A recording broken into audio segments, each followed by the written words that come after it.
Bethel Island Municipal Improvement District monthly meeting of August 10th, 2023, 6:30 p.m. First order of business is the Pledge of Allegiance. I pledge allegiance to the flag of the United States of America and to the republic for which it stands, one nation, under God, indivisible, with liberty and justice for all. Next order of business is roll call, starting at my left. Thomas Norm here. Tony Berzinas here. McNash Rama. Steve Kirk here. Same order, disclosures of potential areas of conflict of interest. None. No. I have a conflict on item 7A, subsection 1A, Taylor Road drainage improvement projects within 250 feet of my house. None for me. None for you? None. Okay. Thank you. It's not on here, but I'm going to go ahead and take the time to do it right now. As I've been accused by board members and members of the public of unethical behavior concerning item 7A on Taylor Road. So as the board president, by the way, had the same accusations hurled at him. And I did talk to him about making a statement both on his behalf and mine. Both Bruce and I have not participated in any discussions concerning this project. We've not cast any vote for or against this project. And we've not been in the room during the discussions that the board has had with engineers and others as it related to this project and its development. I just find it very disturbing that people can just hurl those accusations at will. And it's heightened my awareness, and I'll state some unethical behavior that I intend to keep an eye on and make sure that it doesn't take place from BIMID activity. No committee member or board member should be taking any action as it relates to anything outside of BIMID's jurisdiction as you're participating as a committee member or a board member. You shouldn't contact civil service personnel for the Contra Costa County and or BIMID and or 799 and or Iron House.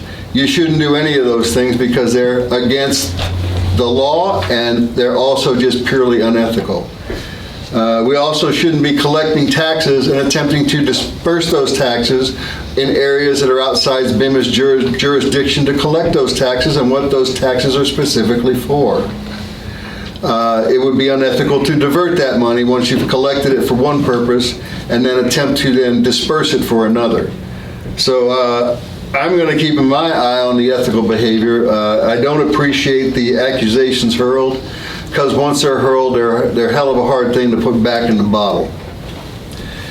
So let's move on to the consent calendar. I have a comment. Point of order, please. You do not. When something's not on the agenda, you can make summary comments, time of day and meeting's going to be postponed, something like that. But that's the extent to which it goes. The problem with lengthy comments is you goad people into wanting to discuss an item that's not on the agenda, and then the attorney has to say that's not allowed. We had intended to have this item on the agenda, partly through my fault, it just didn't get there, but next meeting we will have a full discussion about the scope of subcommittees in general, and that would be the time to have a discussion about this type of thing. So look forward to that. It'll be queued up for you and you can go at it, but at this point it's not on the agenda, so any further discussion. I would just like to submit minutes of 4/15/2021 that there was conversation between both President Smith and Director Berzinas about the project. Okay, well let's talk about it at the next meeting when we have it on the agenda. Item 3, the consent calendar. It's approval of the minutes from the regular meeting of February 9th, approval of amended minutes of the regular meeting of April 13th, approval of minutes of special meeting for May 16th, 2023, and approval of minutes of the regular meeting of June 8th, 2023. I would like to make a motion that we accept those minutes as Tony just described. I'll second. I'd like to have a discussion. Go ahead. Is that okay, Dave? Yes, on the minutes, yeah, item 3. Okay, so there, I had some I'm sorry, issues. you can't. Huh? We have to take it off the consent calendar if you're going to discuss Okay, it. I just want to add my comments that I tried to get in at the June 8th meeting.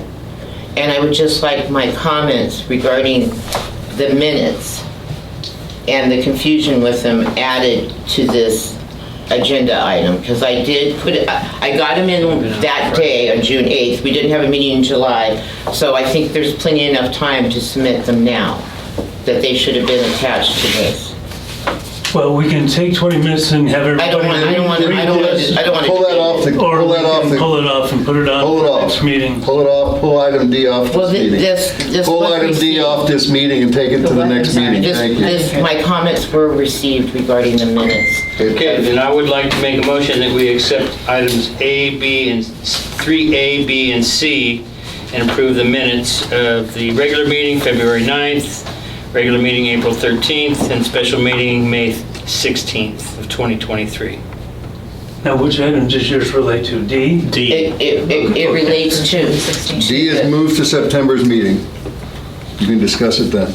And that's item D. We have a motion on the floor, A, B, and C. I'll second. We have a motion and a second. And hearing none, no comments, I'd like to call for a vote. All in favor? Aye. Okay, item E, approval of Mays and Associates Letter of Understanding for Service associated with the preparation of the fiscal year ending June 30, 23, the district audit. Any motion on that one? I think we need a motion on E as well. Yes, we do. No, that's why I just read it. We need a Yeah, motion. this is E alone, yeah. E is standing alone and F will stand alone. I would like to make a motion that we accept item E, 3E, approval of Mays and Associates Letter of Understanding for Services associated with the preparation of the fiscal year ending June 30th, 2023 district audit. I'll second. Have a motion with a second. I'd like to call for a vote. All in favor? Aye. Aye. Item F, adopt resolution 23-08-10A allowing a vice president of the board to sign official district documents in his or her capacity of vice president in the event the board president is unable or unavailable to sign. I'll motion to accept item 3F. Can we have discussion? No, we cannot. It's a consent item. Well, yeah, you can discuss it, that's fine. Yes. Okay, I would approve this except to amend it to say that the vice president and the president, because they live 250 feet in a project, they cannot sign anything that's related to that project. What is isn't that in some sort of rule? Well, let me give you some history. A year or two ago, Tony and Bruce have decided out of an abundance of caution not to participate in this item. Sure. I have given an opinion that because it's so commonplace, that is, it affects all the people along the route of the work, that it really is not necessarily a conflict of interest, legally speaking. But there is a provision in the law that says if there's an appearance of impropriety, that's to be avoided as well. So Tony and Bruce have, thank you, Bruce have made it an effort to avoid that, and that will continue to be the case regardless of how you amend this resolution. And I would not suggest that you amend this resolution to address one particular problem, because inevitably you end up covering something we're not even thinking about, and you get into a quandary. So I would recommend you leave that alone. I think your problem is already being addressed.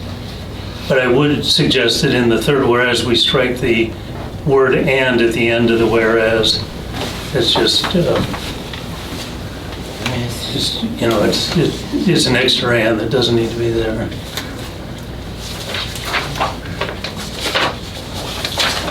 You mean in the resolution itself? Exactly. Okay. Oh, I see, okay. All right. After the semicolon.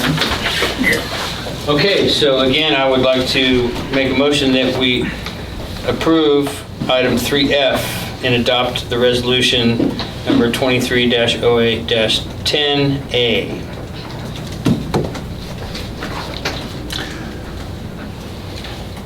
As distributed?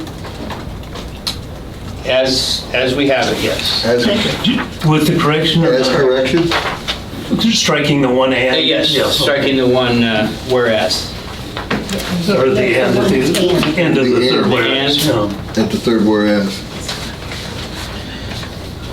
It's just an extra word. Oh, at the very end, yes. Right. Excluding the and. Is there a second? I don't know. You wanna go second? Are you satisfied? I'd like you, because you have an opinion on this one. Yeah, no, it wasn't addressed, so. Okay, I'll second it. Okay. And I'd like to call for a vote. All in favor? Aye. All opposed? Nay.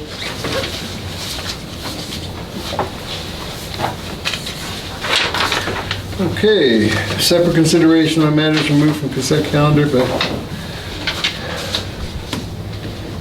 Announcements. no, I'm looking at number 4. There's nothing on number 4 to Yeah, address, right? so you Okay. didn't, your board didn't pull anything from the consent calendar? Or the consent? Well, we did this item D. Right, Item D, so okay. you pulled it, but then you said you're moving forward with that on the next meeting. Right, we pulled If you it, don't want yeah. to do that and you guys want to talk about it in 4, you can talk about it in 4. It just, you guys had said you were pushing it. And that Can was we- the motion. but That was can- the motion, right? No, there's no motion to push it because you had brought text to add to it, which wasn't part of the packet that they handed out. Yeah. Right, but I And you brought wanna it make- 2 months ago. Well, regardless, it wasn't part of the packet that was handed out, and so that text has to be put together Okay. and put in the packet so everybody can see it for the next meeting. Okay. So let me ask you. So do we want to discuss it a little bit more right now? No. Are we allowed to discuss it a little bit more? No, what's going on is we used to have a separate item number 4, and if we took something off the consent agenda, we did it a little more formally. We haven't had that in a while, but this is being added back in now, I see. Okay. And it seems to me it's a good idea. So when we do want to discuss a consent item, let's just take the formal step of removing it from the consent agenda and treating it like a normal. And to save time next month, Lisa, do you still want that item to be a discussion item next meeting? I would just want it included in the packet. That's But all can I'm it go asking. I into don't want to go through Can it this still whole go in a again. consent item, or should it go into a discussion item? I don't want to have another discussion on this. I just Okay, want. so- I think she wants it on the Put consent item. the but- full packet in with the Yeah, But so consent. let me clarify, I guess, so that we know what we're including Right. in these minutes. You want your complete memo? Outline. The outline that I did, that, Okay, so there's 2 options, that's what I'm trying to get Okay, to, what you're asking okay. for. You want that sheet of paper included in the minutes, which aren't, that's not really minutes, right? So you want the sheet of paper included with the minutes, or some of the items that you're bringing up on that included? in no, the I don't want to go back through the minutes. That's Okay. too messy, that's too much. I just, I spent days clarifying what had happened. Okay. So- So what action would you be requesting? I tried to get my outline in in June. To the minutes. Right, but I we had no didn't get meeting it till until that. to June 8th. But Regina just asked, is that what you're asking, Yeah. that the outline be part of the Yeah, minutes? I You thought you want were- it like, Yeah. stapled onto the, Yeah. like Like it's an an amendment to the attachment? Yeah, minutes. okay. Okay, I just want to make sure Yeah, that 'cause that's to what go we're back and saying. do all this is too much. Yeah, it's getting crazy. Yeah, because I was going to Yeah. suggest we Fiscal just year. put it on this packet as correspondence, but that's fine. We'll attach it to those minutes and they'll come back to you Okay. in June. Okay, the next item of business is a certificate of appreciation for Lawrence Martin. 30 years. 30 years, man. 30 years and all you get is a plaque? Better than the boot. What do you say? This is since he's filming it. This is a certificate of appreciation presented to Lawrence Martins in recognition of your achievements and contributions for 30 years of employment with the district, Bethel Island Municipal Improvement District. May 17th, 1993 through May 17th, 2023. But he's still here, so he's hitting 31 years now. But anyway, there you go. Congratulations. Really good work, and I really appreciate it. Speech. There was a plaque in the keychain. Okay, Don't forget the keychain. All right. we've got, I'll ask Dave and Regina on this one. On Bethy's, she wants to speak to a letter that she brought to the attention of the Drainage Ad Hoc Committee. I have it as part of my report, and so Bethy, if we could, we'll address that particular comment then, when we report on the committee? Yeah. Okay, because it's technically part of the agenda at this point, is what I'm saying. So public comment is for something that's not on the agenda, and I have one request from Lori Castillo. Is it my turn? Yes, it's your turn. She wants to speak on appropriate professional behavior. God, I know, I'm always ranting on you guys, aren't I? That's that teacher thing. It is. So, attendance has improved at this meeting, and I really greatly appreciate that.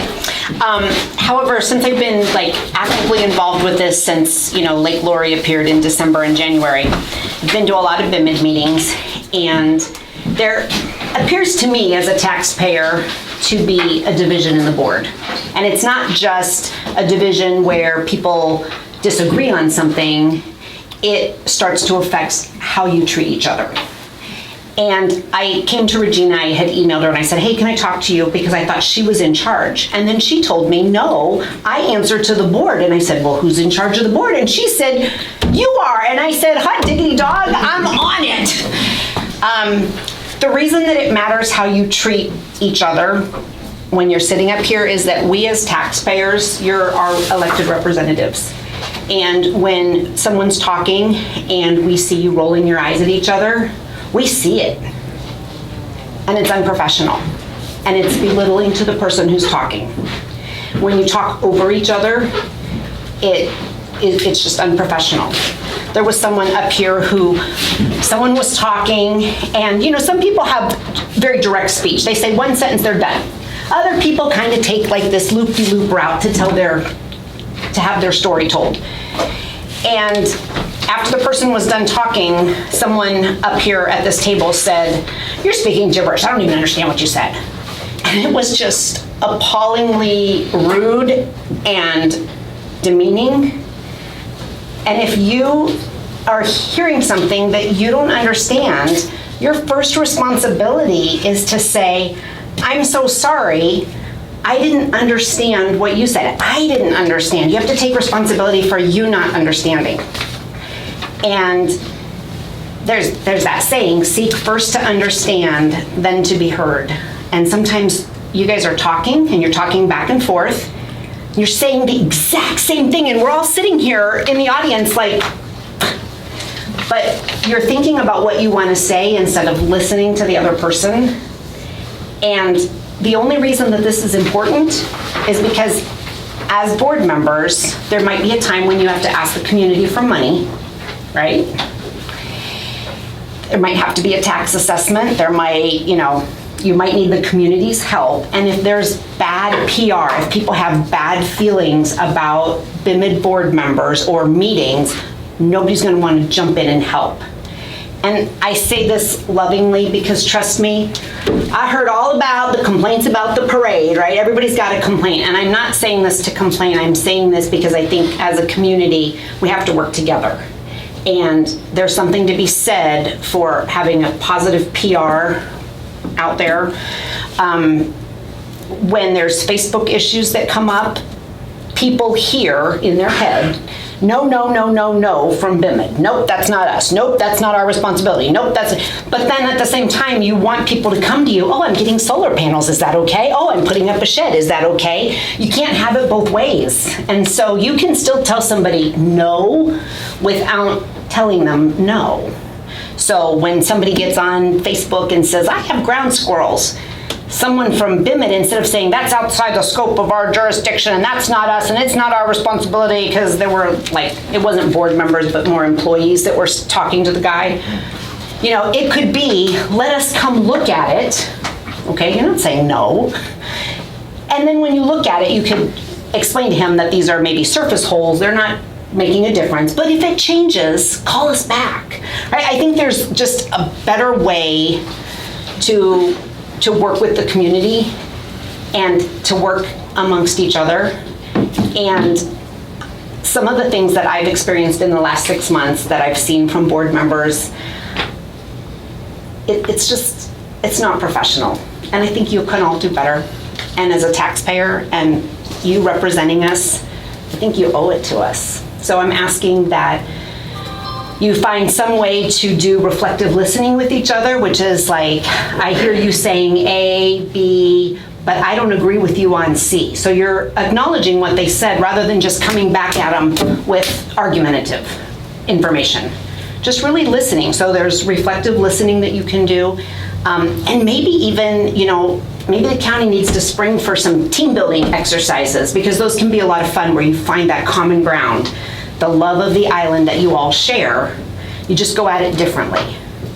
And I think having a board that doesn't have to agree on everything, but a board that can work together to problem solve is really important for our island. So I'm asking that you try harder in some capacity to include the public in a positive way, to interact with them positively, not to scare them with yelling and shouting and gavel banging, and, you know, and get the cuckoo train back on the train tracks. Everybody needs to be on the same train, so. Thank you, Lori. Mr. President, before we go on to the next item, there's room to discuss this, you know, in a full discussion on item 8F.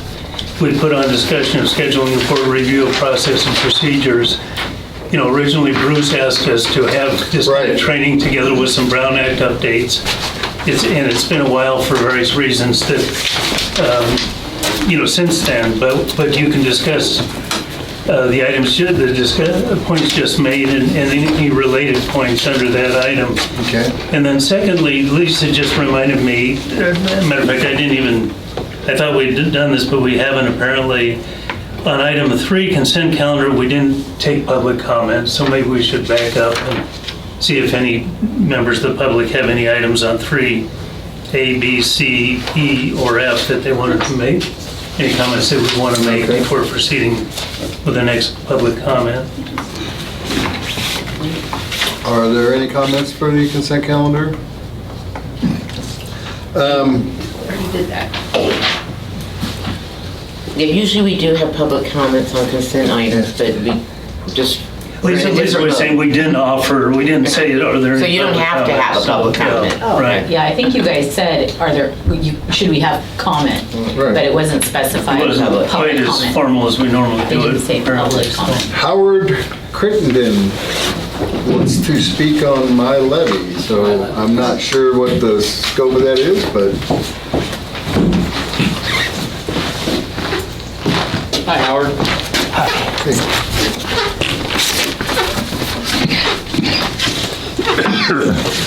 Howard, you know that during public comment, you can make comments, but nobody can engage you in discussion. You're aware of I'm that. well aware of that, Yeah, yes, okay. thank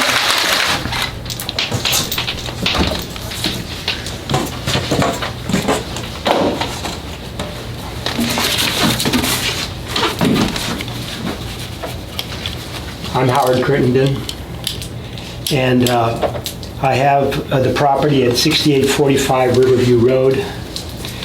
I've been here on this island for 17 plus years, and I'm a weekender, unfortunately, but I do love this island. I want to thank you for serving on the BIMID board. I too have served on several boards in the Bay Area and appreciate your dedication to Bethel. But I can use your help. For the past several years, the levee of my house has subsided into the water side. The past several years, my levee has subsided on the water side. The step up to the dock walkway has gotten worse. As you may have noticed, I have a problem walking. And late last year, while stepping up onto the pedestal, I didn't raise my foot high enough, and I fell, falling down on the levee, all the way down. I was pretty banged up with some scrapes and blood. Fortunately, nothing was serious.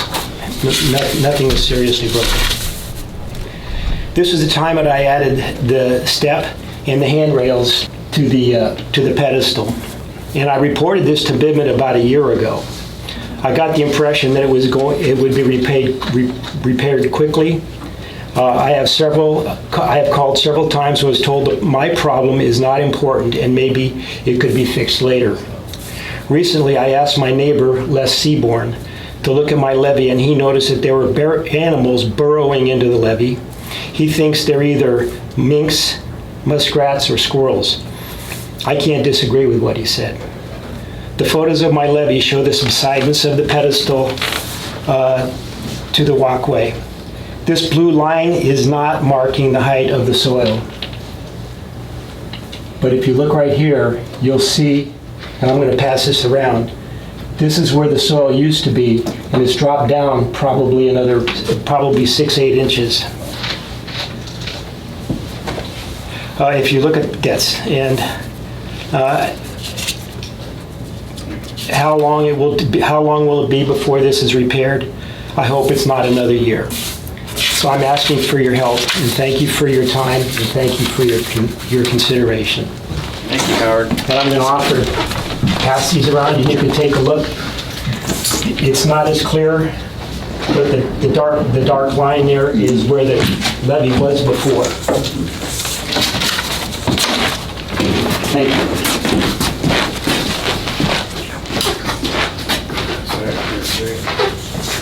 Are we allowed to see those? Sure. Matter of fact, I'll leave them here. We'll pass it It's, I mean, I think he's talking about this line. Yeah, that one right there. It's faint, but it's there. The soil is receded down.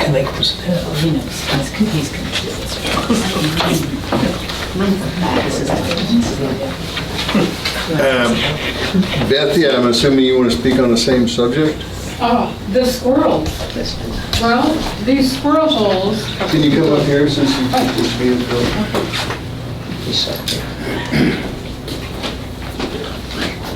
Mr. Crittenden was talking about squirrel holes or whatever they are. And these are new squirrels. Now, we used to have squirrel holes that were about 4 inches in diameter. You weren't going to fall in them. But these new squirrels, I don't know if they're new squirrels, but these are big. These could be 6 to 8 inches, and they get bigger, and they're all long. And they're, you know, I take a walk, sometimes people ask me, what is that? This is a big hole. And they're throwing rocks in. They take the levee rock and fill it. So we're filling squirrel holes with levee rock. They're that big. And then they continue to fill them with levee rock. I mean, there is a bottomless pit. Can you guys keep the conversation down so... So some of these animal holes, just, they continue to take more and more rock. This is a lot. And it's, what are these animals? So this is a big question. And these holes, there's more of them, and they're just everywhere. So they seem to be the holes are a different squirrel. And so I'm thinking we have a substitution of our ground squirrels with something else. Some other type of ground squirrel. I don't know what the animal is. We're guessing it's ground squirrels. I don't see the smaller holes anymore. It's all big holes. So that's, I just wanted to mention, this is all over the levee. Everybody is concerned. Thank you, Betsy. You're welcome. Can I ask a question? Yeah.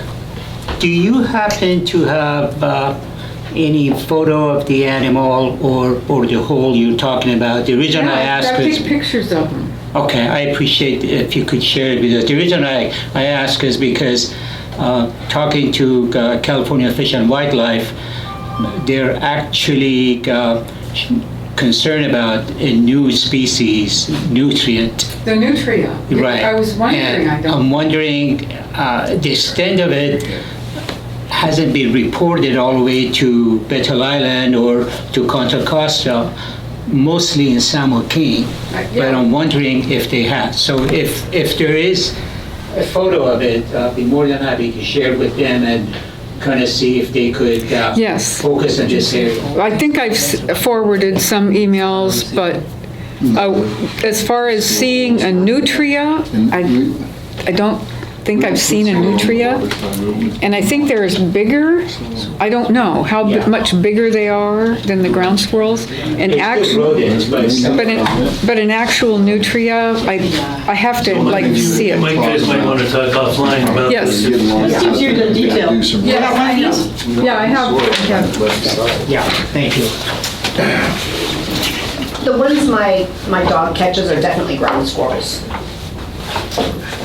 Goofy tail. Yeah, those are.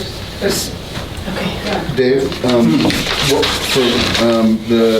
the first commenter out there, I do think it'd be important to share some instruction with them on how to call out for some rock placement on that water side. I think we've actually they've had we've been in already. contact. Yeah. This is not new to us. Okay. The discussion is a different discussion, but it's definitely not a new issue. So we will reach out and discuss, I think. Well, So could that's you not- also it's not share an issue. though some general discussions on the difference between repairing the water side and the material used and the land side and the material used? Because the reason I was just talking to Vig, and I don't know of us, and I've never heard of us placing soil on the water side. No, we don't. We only place rock. We don't do that. So we definitely do assist with the rock placement, and I mean, I don't want to That's okay, just, belabor the show. I know that you guys have heard me go on and on about how we are tied on how much material and where we can place material and when we can place material. Right. So definitely it's not a new discussion with regards to rock placement, and also, you know, how much of the rock we can place every single year and how we prioritize that. There are areas that we know need more rock, and so it's a matter of making sure that we can get that again on the prioritization list. And so that's where we are on that. We will circle back with our first commenter there on that particular situation, but there's no guarantee that the rock placement is going to happen, just because we are tied on how much and which areas we're already basically committed to place. So But we should be able to So Tom, forecast. we can't that's okay. deliberate All on right. this. This is can't deliberate. public comment only. I just wanted to clarify on how we repair things. Right. Nothing specific. Okay, end of public comment, and so we'll go into unfinished business, item 7A. I will turn that over to you, Regina. What kind of issues do we have here? Do you have a detailed report? Are you taking action? I have. Because if you're making anything detailed, or if you're going to go into deliberation on that, I'm going to excuse myself. Well, with regards to the unfinished business item, I have a staff report, which I always provide you. So the staff report is there. We did add, per the requests last meeting, for the item of A1A, which is to call out specifically the Taylor Road drainage improvement project. So I put that also, that we did decide to call that out on my staff report. I did want to point out from the staff report also that the Drainage Ad Hoc Committee has also met. The issues with the committee and what you've been discussing is listed also. We made sure that that was specifically called out so you could kind of talk about that, committee in a few different action items, and that's listed under 10I3 on the director's report, so you can talk about that. I know that there were some questions that one of your board members had. Lisa had some questions that she had sent over to the office with regards to item 7A of the Taylor Road Drainage Improvement Project. And because those are really kind of technical questions in nature, I thought it would be good anyway for Mike to be here from GEI to address any questions that Lisa may have tonight. We can just do it in public, and so he can give additional information that you were asking about that project. So that's what we've got. Since we are going to have a discussion, I would feel more comfortable if Tony stepped out of the room just so I can ask the questions. And so I'm going to leave it at that. I don't think that's are you good with that? Yeah, I'll go have just a...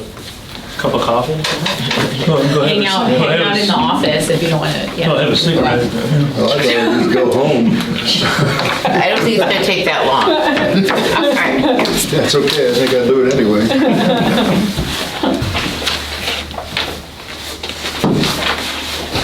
Actually, it's not steal stuff. Is that 7A?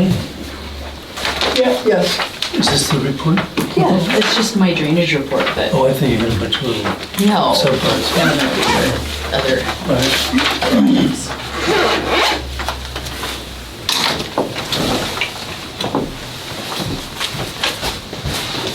Thank you, Tony. I have asked if we could identify this project because I'm getting confused with the Taylor Road pump at the end of Canal Road, okay? So if we could identify this project by the Bethel Island, because when I start to see, I've seen it, the Taylor Road System Rehabilitation Project, I've got numerous names, and I believe this is the bid from GEI. It says Taylor Road Drainage Improvement Project. You know, can we identify it with a name first? That makes sense. So we have a name for it, right? And that's what Yeah. we submitted. You wanna? Yeah. I think Mike can. Okay. If you want to ask all the questions now, Yeah, I was like, Mike's got it. get up and try to address them. You want me to do it now? I'd be more than happy to go at one at a time. But I was planning to give you an overview of the drainage and the agreements that we have had and the agreements that we have now, active and inactive, basically talk about that. I think there may be some confusions, and confusion is which project is funded by who and Right. how we want to do it. Cost to So share. let me take that time and do that. Maybe that answers some of the questions. Could you tell us who you are, sir? I'm sorry? Could you tell us who you are? Oh, absolutely, I'm sorry. We are the district engineer, GEI consultant. We've been working for BIMIT since 2014, I believe it's been, so over 10 years. And who are you? What's your name? GEI consultant, and I'm Mike Mimazahiri. So that's pretty much. So I think every levee project and every drainage, pumping improvement, anything on the island that has happened in the last 10 years or so, we've been part of it, and it's been fun. So when I go home tonight and turn on my TV, do I expect to be here? No. Okay. Saturday on YouTube. Oh, boy. All right. Thank you. Any question before I start? No, that was it. Okay. When we talk about drainage issue, we actually looked at, did the analysis. Go ahead.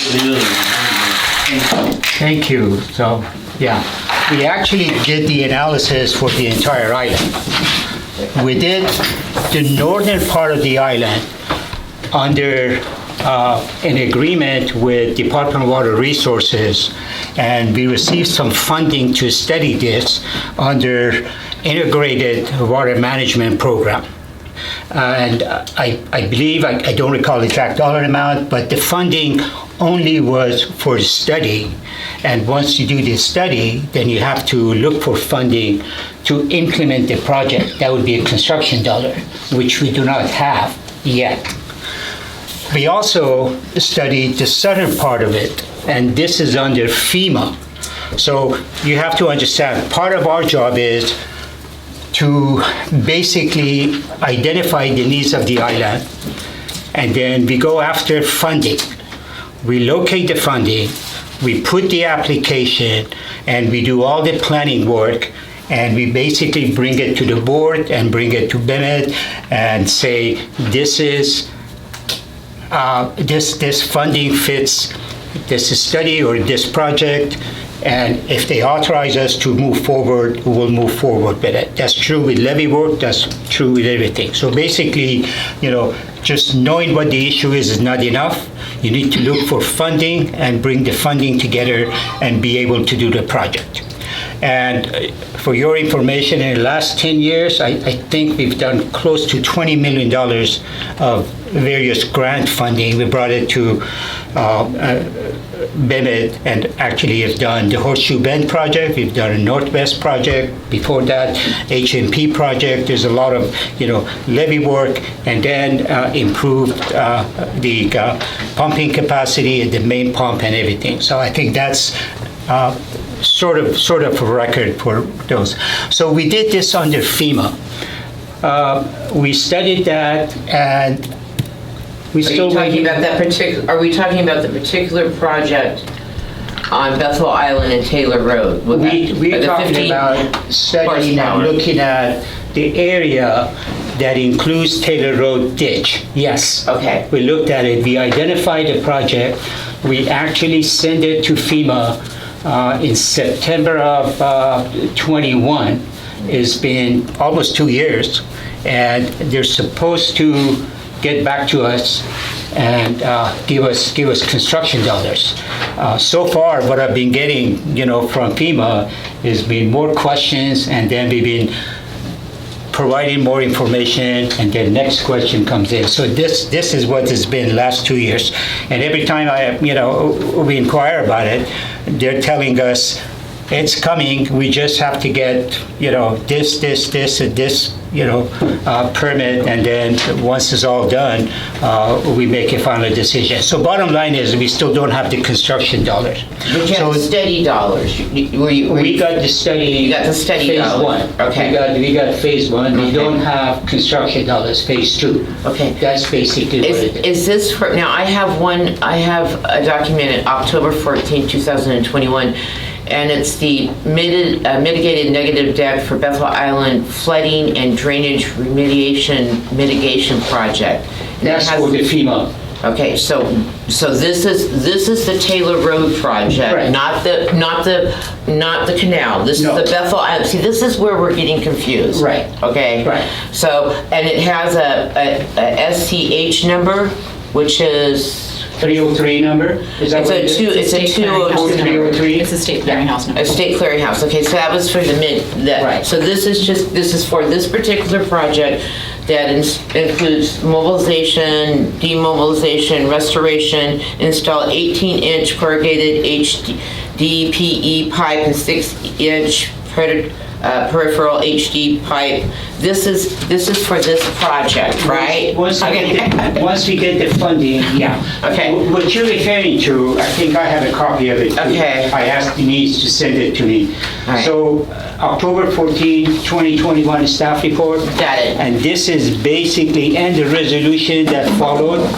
The resolution was for the board to adopt the findings of the CEQA documentation, the negative debt. That's all it was. That was exactly environmental. So That resolution was just related Right. to the negative debt. what we had to do is we had to put everything together, send it to them. Right. And they have to review it, get the permits, and give us construction money. We are at that stage now. We don't have the money.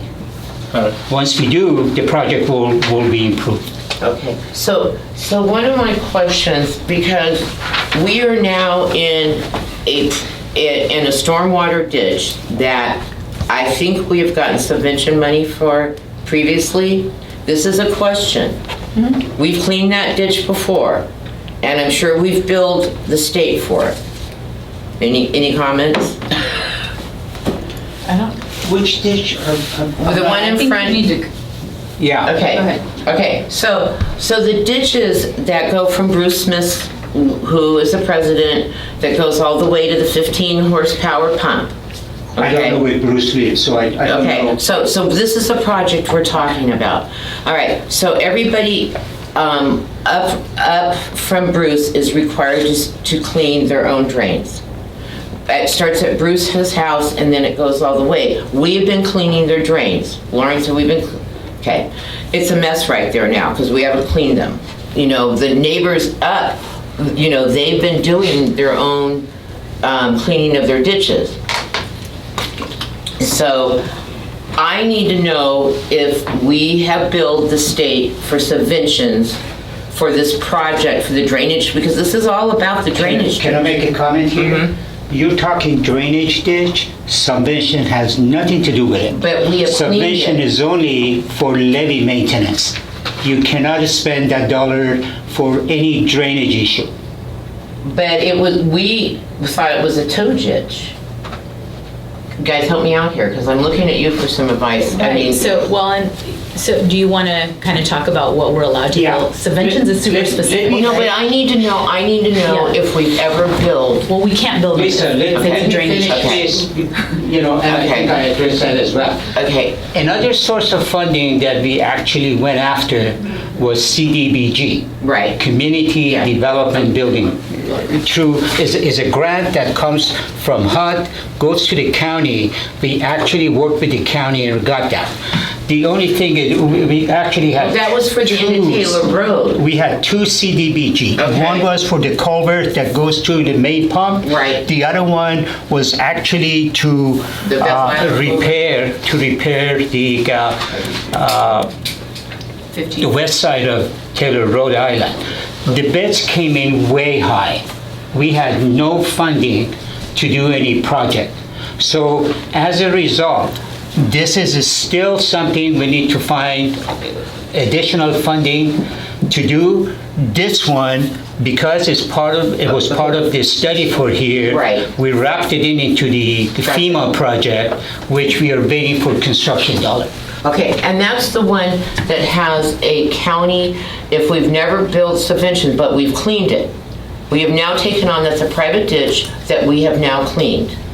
Okay, so that is a county ditch that we have now cleaned, all right? And this is what's been told to me. We cleaned it because we replaced a culvert at a certain piece of property there. Okay, I am trying to figure out, is this a new thing? How, we don't have a policy on going into private county ditches and putting this kind of pipe. This is a whole different, I'm confused. What is a private county ditch? it's the roadside ditch.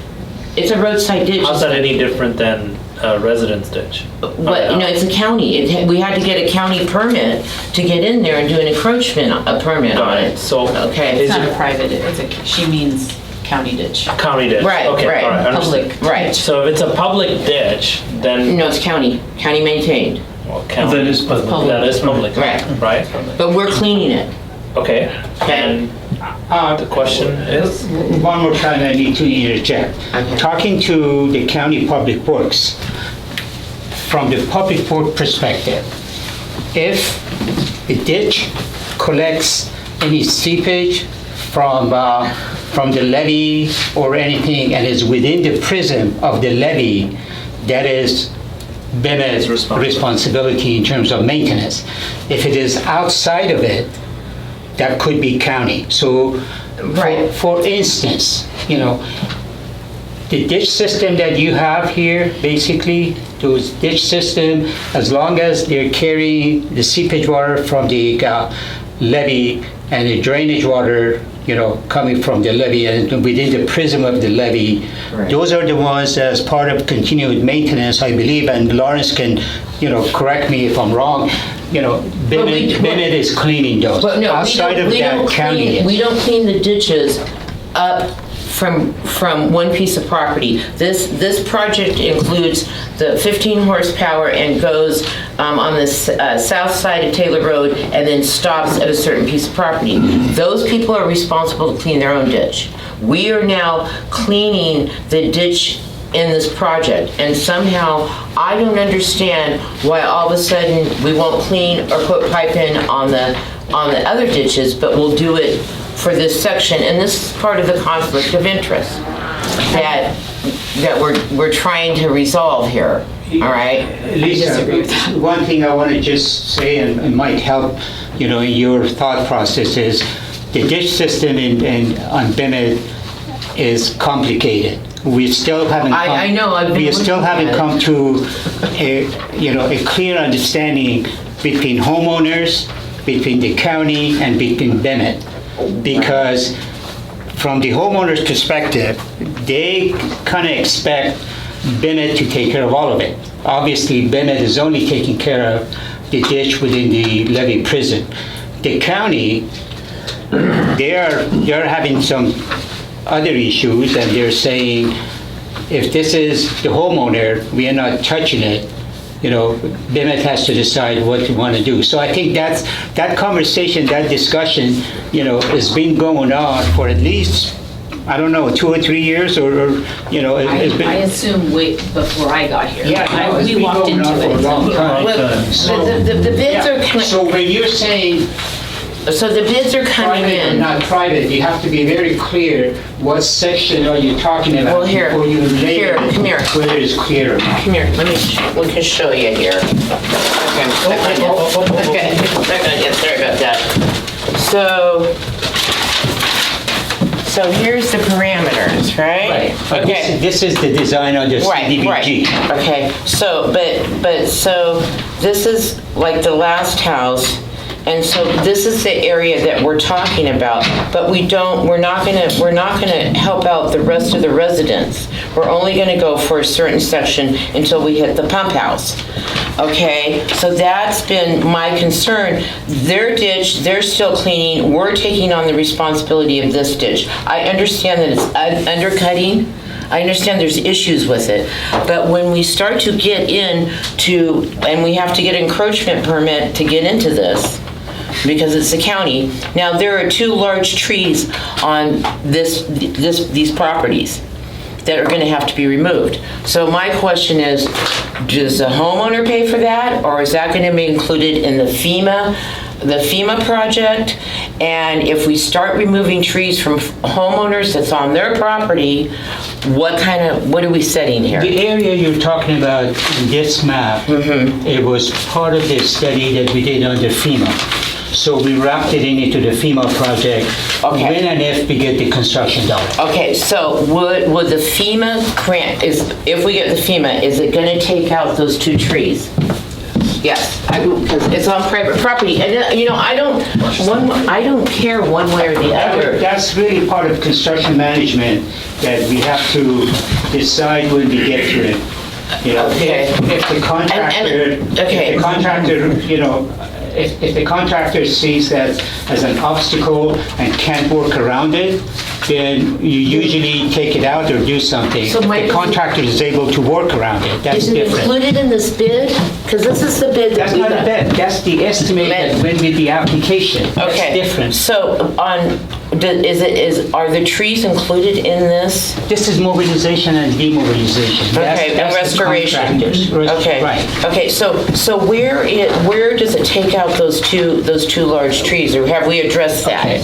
I think when you talk about estimate as part of the application, we are looking at high level. Okay. We are looking at doing the work from point A to point B. When you actually award the contract to a contractor, then you look at construction management. Okay. And construction management will detail out what they need to do. Right, we'll go for it. and that's what that wouldn't include. Right, that's what I see. Our pipe, I see Right. driveway trench drain. What would that be? That's 7,000, 12,000. We've got 4 different bids on here. Is it trenching? Is it trenching to Underneath driveways? Get through it, right? Okay. And again, one more time, I want to stress: when you do the application, we are basically trying to put our hat, 4 years in the future and say, these are the items that potentially would happen, and come up with the estimate and send it to, in this case, FEMA, and have it, go forward. So Mike, in this diagram, is the proposal for trying to find grants part of this box, or does it extend out of this box as well in this map? That's, the box actually shows where the plans are, and plans continue this way. So that's really, it stays Within that box. For this segment of it only. It's not the But entire project. okay, there are other segments, correct? Of course. And Lisa, The your entire ditch, concern, the entire Right. ditch, your you know, concern is on the that east side. you want to know what kind of, Well, actually, my concern is we're going into a county ditch, and then we're probably gonna have to remove trees. no, I think that's where Yeah. the confusion is. What he is saying is that detail and that decision-making process hasn't happened yet because that's at the construction level. Right, but there's a cost for it. But yes, but as part of the entire project, they're listing Taylor Road, which happens to have Bruce and Tony's house. Right, but the properties are in front, there's other properties involved, but we're not extending that service past Bruce's house to other people there. They're still having to clean out their ditches, and Everybody on the island is having. Right, but Tony, but this project, they haven't cleaned out, and they need to clean it out again. Yeah, it's going to our pump station. I mean, Right. that's the whole purpose Right, of this and- project. right, and- It's not and this cleaning year- out and the this ditch, year- it's getting to the pump station. Right, this year, our pump station did fine. It's some vandalism, but we didn't put any FEMA claims in. We did amazing for Right. that pump station being the way that it is, thank goodness. We were essentially one emergency away from something happening with that pump station. So I'm yes, just yes. for my sake, I'm still not clear on what the confusion is. What is the end goal that you're trying to achieve? Well, what we're doing is we are now created a project that's unlike anything else we've done on this island. We're putting in pipe. We're closing off this drainage. It's county drainage. We've got. But that's part. But the We don't know if it's going to be funded yet. I understand that. But the whole reason we're doing this is because it's vital for the survival of the pump station. Correct? Well, That's not your decision. No. That's what I just mentioned, is this year other people had standing water on their property. The pump station functioned, we did not put any claims in for that property. So that's exactly where I'm trying to Right. get to. As part of his study, the study was prior to this flood event, I'm guessing. Last The year. study, Years. Yeah. the study, the funding for the study was, I think the application went in like 5 years ago. This board Yeah. approved it back Yes, in so 20. 5 years ago, there was no flood. Approved it A several times. plan was put in and a grant request was made. What's happened is it's eroding the properties. That's. No, I'm still so- going back to when this originated. So let me- Lisa and gentlemen, let me just Can make I a just comment. ask my No, questions? Let me make a comment here. Okay. We don't have a chairman in the room here, so it's very awkward too. We don't have a vice chairman, Yeah, we don't have a chairman. So Okay. we've turned this into kind of a... No, I was allowed to Let me ask a finish my question. point, please. And I'm sorry that I raised my voice, but this is very annoying. This is not an agenda item, whether there's a conflict of Thank you. interest or not, or whether Thank you. I'd like to finish my point if I might. This is kind of morphing into a claim that there's a conflict of interest on the part of a fellow board member, and that's not before us this evening. If you have additional questions, clarification, you're welcome to ask Mike, but the idea of trying to convince the board on a non-topic item that they should reverse the project or somehow I don't declare a wanna conflict of reverse it. interest. Well, that I feels wanna know like the that's where it's cost. going. So if you guys want this agendized, you can do that at a future meeting. One second, But please. Could you folks in the audience take it outside if you're going to be talking while we're doing this meeting here? I'm trying to focus on what's going on up here, and I can't with the conversation that's going on out there. So I would recommend that we ask any further questions of clarification and then re-adjourn with Tony and the chair, because otherwise we're just going to continue to. So I want to make a comment for the record. As I understand from Mike's explanation, there was a study being done which is prior to any of this flood event. That study required a grant request. The grant request was made, the board approved it, and at that time, I'm guessing the board approved it unanimously or with a vote.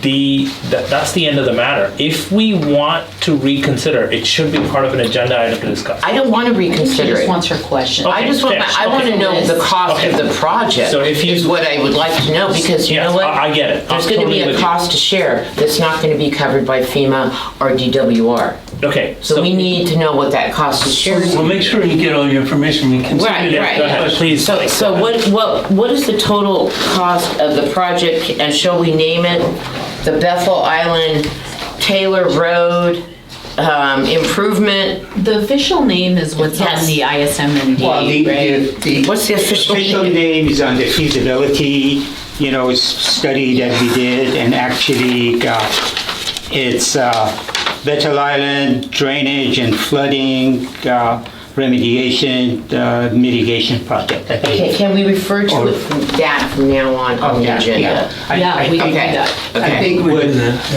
FEMA, accepted was that. And a couple of things I want to say, and then I'll just, stop.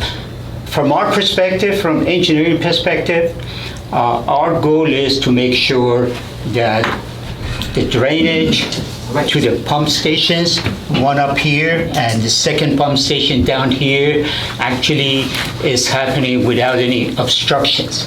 So the study that we did, concluded that the ditch on the right side of Taylor Road as you go up, on the east side needs to be cleaned, vegetations and debris needs to be removed, and then we need to make sure that the flow into the secondary pump station is also going without any obstruction. And that's really the main objective, and that's how we packaged the project and send it to FEMA. We are crossing fingers that they approve the funding and actually give us the construction dollars, and we go and implement that project. And that's going to be accomplished by putting pipe in, which is something that we've never done on a county drainage ditch. And the county had questions about, well, you're going to put You the keep pipe calling in. it county, I'm not quite sure. The county drainage ditch, it's the county, because we had to get encroachment, and they wanted to know what our maintenance was gonna be. We had Right. to agree to do maintenance, because we've changed that ditch situation by including, 480, 625 feet of pipe. I think the encroachment, Mike, remind me, just so that we're clear when we're talking about where the encroachment is. The encroachment was on that corner, and it was because they have water coming in from pipe across the street, right? And I can't remember, I have Mark's graphic kind of in my head of where that encroachment was, that we had to get the right-of-way permit from the county. What do you say? Well, maybe we can bring that back, maybe we can bring the encroachment permit Because back. I want you to be clear also, Right, right, yeah. about where that, because it seems when you're talking about, oh, it's an encroachment, that we're talking about we had to get an encroachment permit for the entire drainage ditch, and from what I recall, I think it was just a portion, which is on that corner, because that's where the culvert comes from across the county. I don't want to misspeak, and like I said, I We can remember- look that up, you can look up the county. We yeah. will, I just, obviously, Mark is not here, and Right. so we're talking about the project in general now, that's what we submitted to FEMA. And that's different, like Mike was trying to say earlier, than, for example, the plan that you have there, which is the original one that we submitted, that we got the super high bids for on the CDBG. Right. But I recall on that graphic, it shows that the encroachment was the culvert kind of coming from under the road, so. Okay, so we do need we to clarify that. have any kind of total cost for this project?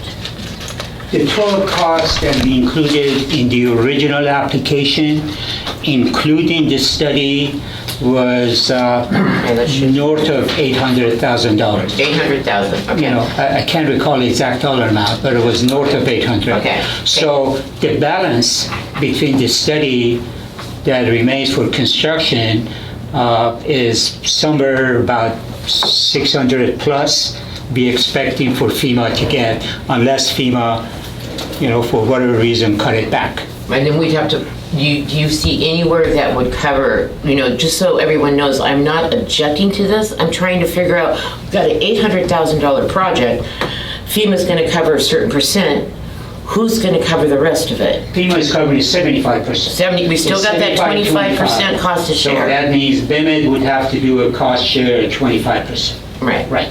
So that's a budget issue. For the entire And if we don't project. find another entity to cover that 25%, we're gonna come up with it from our own budget.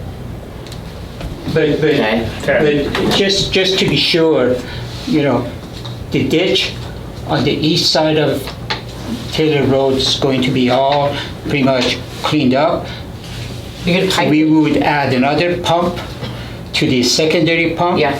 We also would bury the existing ditch that leads to the pump and put a pipe in. Right, that's what I'm talking, there's, yeah, Right. there's. So we are trying to do- we're trying to do all of That's kind that. of a different, we don't have, like, this is the first project I think we've done with piping.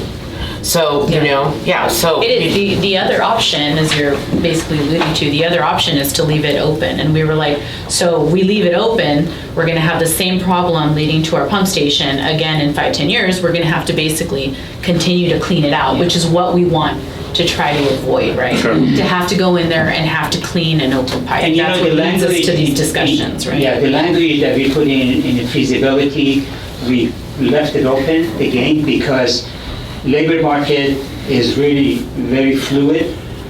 The beds will come in 2 or 3 times more than what used to come in 5 years ago.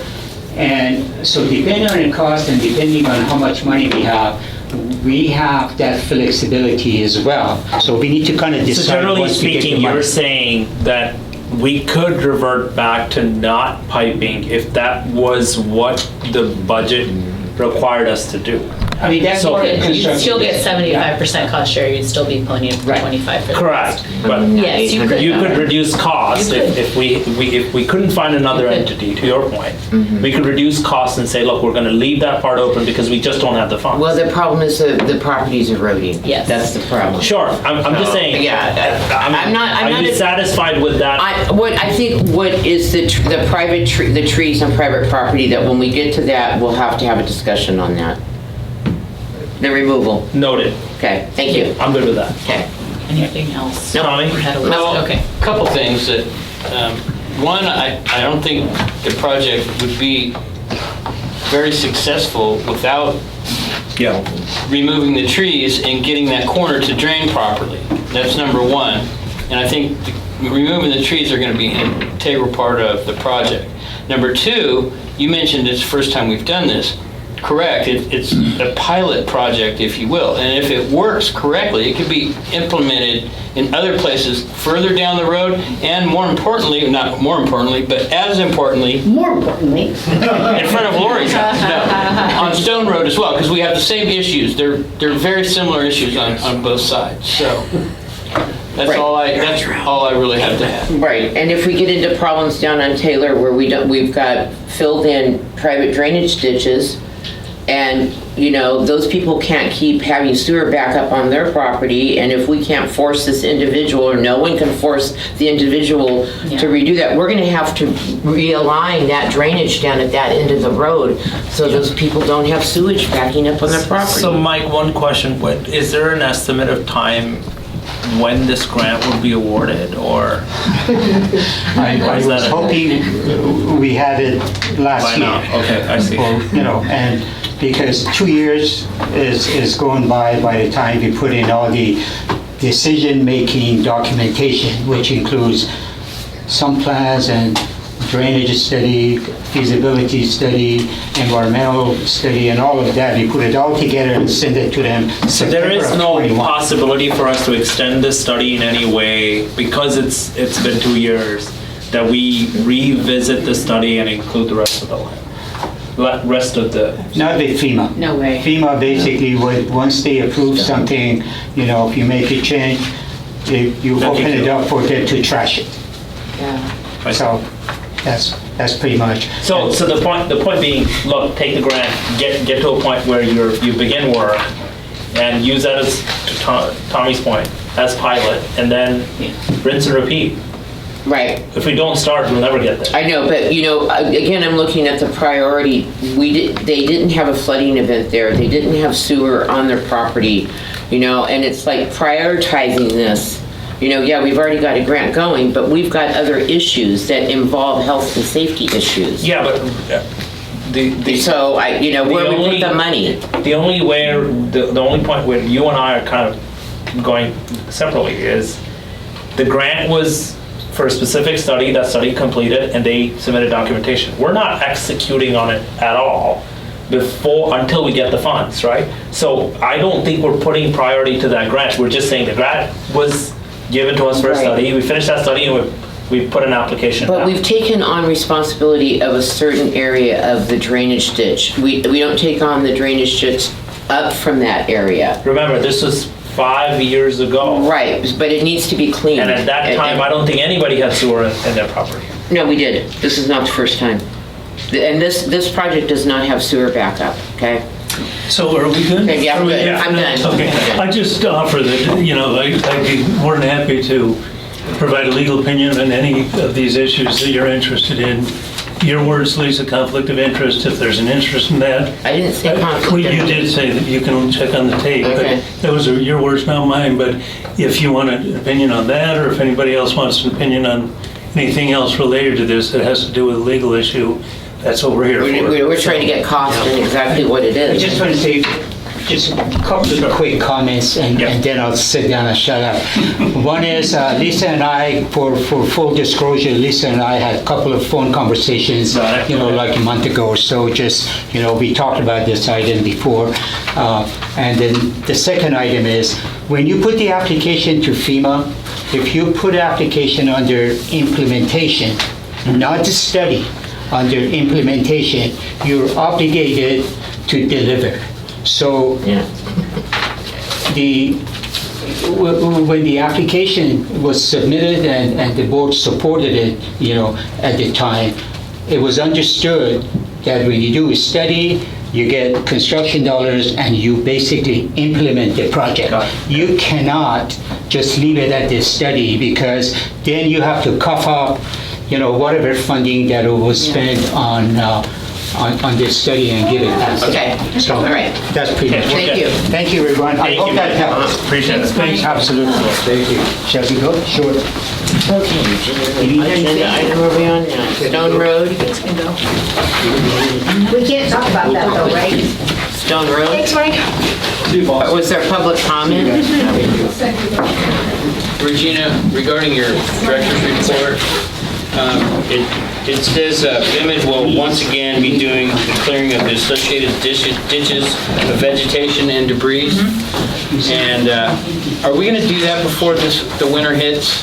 That's the goal. From the ditch, there's a ditch that just got cleaned just beyond the corner there. It's right at the corner. Yes. And from there back to the ditch really needs to get kind of cleaned out a little bit of vegetation. Will we be able to do that before winter?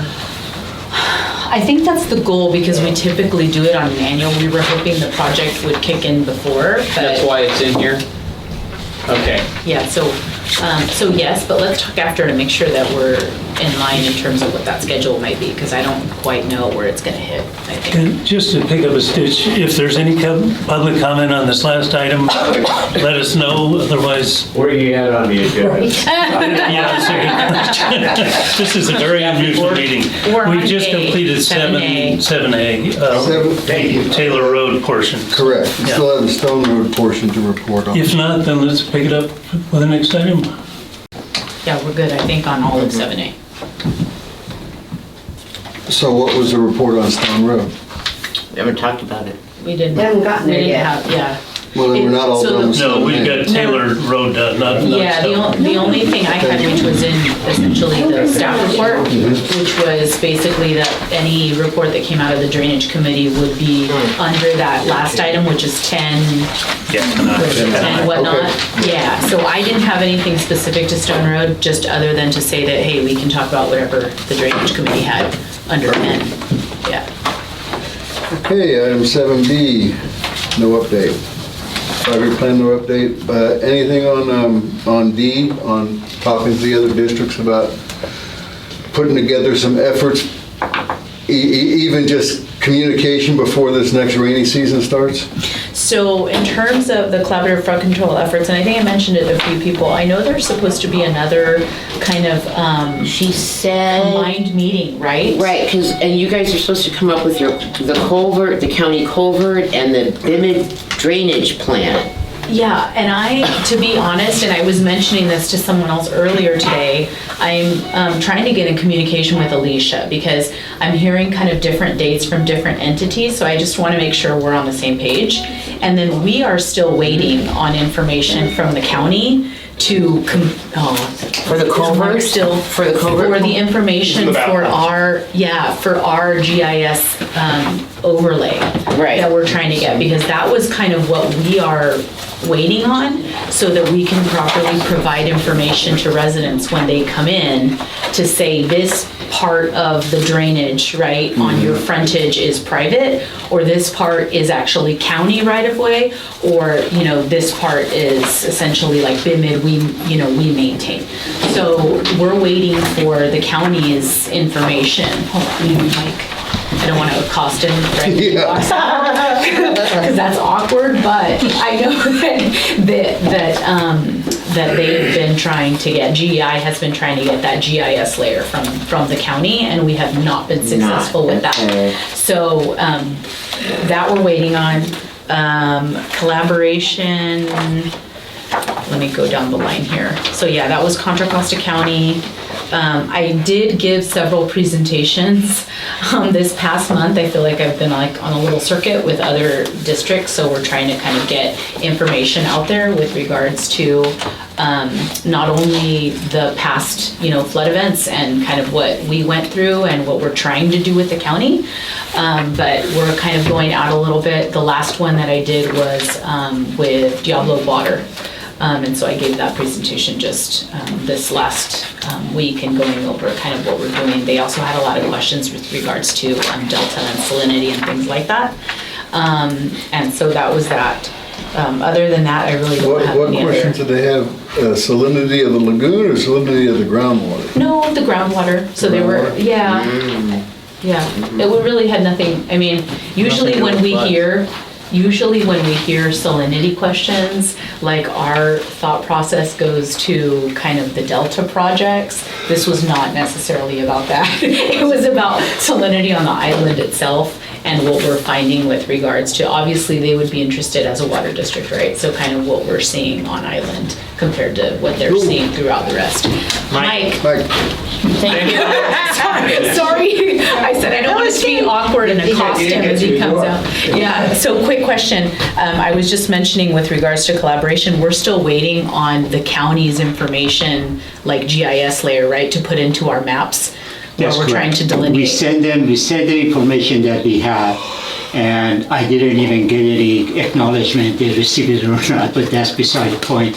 We're waiting to see what they want to do. Yeah. So I've got a county road culvert summary for Bethel Island. So you're waiting for these to put on a map along with. No, we can do ours. That's from ours. Okay, so We the are county- clear on what we maintain. Okay. That inventory was done back in 2018. Yeah, and I was I know. part That of was after I just got here. So we have it on our map, Yeah. County didn't have it. So what we did, we forwarded all of it with the coordinates to the county, and we're still waiting for it. We're waiting from We sent their a shape map, information correct, back. to the county? Yeah. Yeah. We sent the shape map. Did you send it directly to an individual at the county, or did you just send it to? No. Individual who was asking for it, and Yeah. it's part of the public works. Can we do a follow-up with that individual and at least have a report at the next meeting? Sure. What would you like me to ask? When the hell we're gonna get it from him? Oh, Or it's just like that. Simple as that. Mike's like, we've been asking. that's a good question. Yeah. That's the question, the magic question. They either don't answer it or they answer it. But let's make sure we specifically ask that question. When will we receive this? Mike will ask again. Okay. Right? Okay. Could you define and receive The what GIS exactly you information, know? the information you have requested from them so we can go ahead and complete our GIS mapping. Right, but When will they respond? no, wait a minute. They didn't have any GIS information. They asked us to give them information, and we gave them what we have. And what do you expect to have happen with that information? We are hoping for them to plan it, include it in their budget, and tell us at what location they want to continue doing their own maintenance. And this is something that Regina and I and Lawrence and a couple others, we've been meeting with Public Works for last 2 or 3 years. We're still waiting for that answer, Tony. Well, let's just pose it to them again. I mean, Yeah. put it on Yeah. rinse and repeat until Yep. they answer. Yep. I wish, That was it. Sorry. Sorry to accost you on your way I out. wish things were much easier than that. Yeah, Thank you. don't have an answer. Thank you. Good night for reals. Thank you. All right. Thanks, Justin. So I see that completely, I mean, I don't see item E as being drastically separate from that. Do you have information on specific? No, you guys already have, so there's an item here where you guys talk about a renewal of a multi-year contract.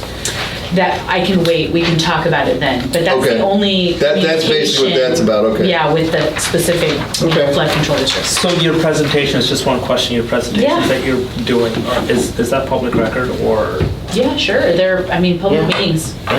Okay. I was gonna ask a follow-up question, We but try to do I'll 'em. seal. Oh, okay. I try to do, whenever other districts approach us about a question, we try to offer that, right? Got it. As much information as we can present Is to this a other packet districts that we about can- WMID is great. Is this a packet that we can open up on our website? We do. I have I have a PowerPoint that I typically use, and depending on where I'm going and what their questions are, then I will just use that PowerPoint and tailor whatever to Perfect. it. So It's one generic thing, about WMID. one thing to add, I guess this is work for me, but we should probably try to put that as information that somebody from the public can read. Sure, absolutely. Cool. I'm good. Sorry. Good. It's okay. So we're gonna keep the GIS from the county on the agenda, correct? Yeah, well, Okay, so what do under, you wanna put it under Contra Costa County, you wanna put it under Contra Costa Drainage and Flood Control, which one? Well, See what Contra I'm saying? Costa, yeah, and I can give you, we just asked for basically an update from Mike. And if you Yeah, need but one we- from me, we can continue talking about it Okay, under but we Contra Costa haven't, County. when did he ask for it? Well, when did we talk about the map? I think it was back in March? Yeah. Yeah, that was when I Because joined. it was Yeah. right after the discussion with the residents about the flooding, and at that point, we were kind of internally saying, what can we do to help that's within our, purview? And that's when we said, hey, what would be really beneficial is when someone comes in after a flood event, we could say, this is, what we can help with, and this is what, the county can help with, and this is what's private, right? I think it was probably after a conversation No, it too. was in November. They have to line. No, it was after that. It was after the flood event, because even you and I chatted. Yeah, well, we were already working with. Yeah. I Okay, think so it was gonna March. be an overlay on this map, and we were gonna do a better map where we could read what the drainage, because I cannot read. Actually, No, what the map is that we talked about, and I think it was in March.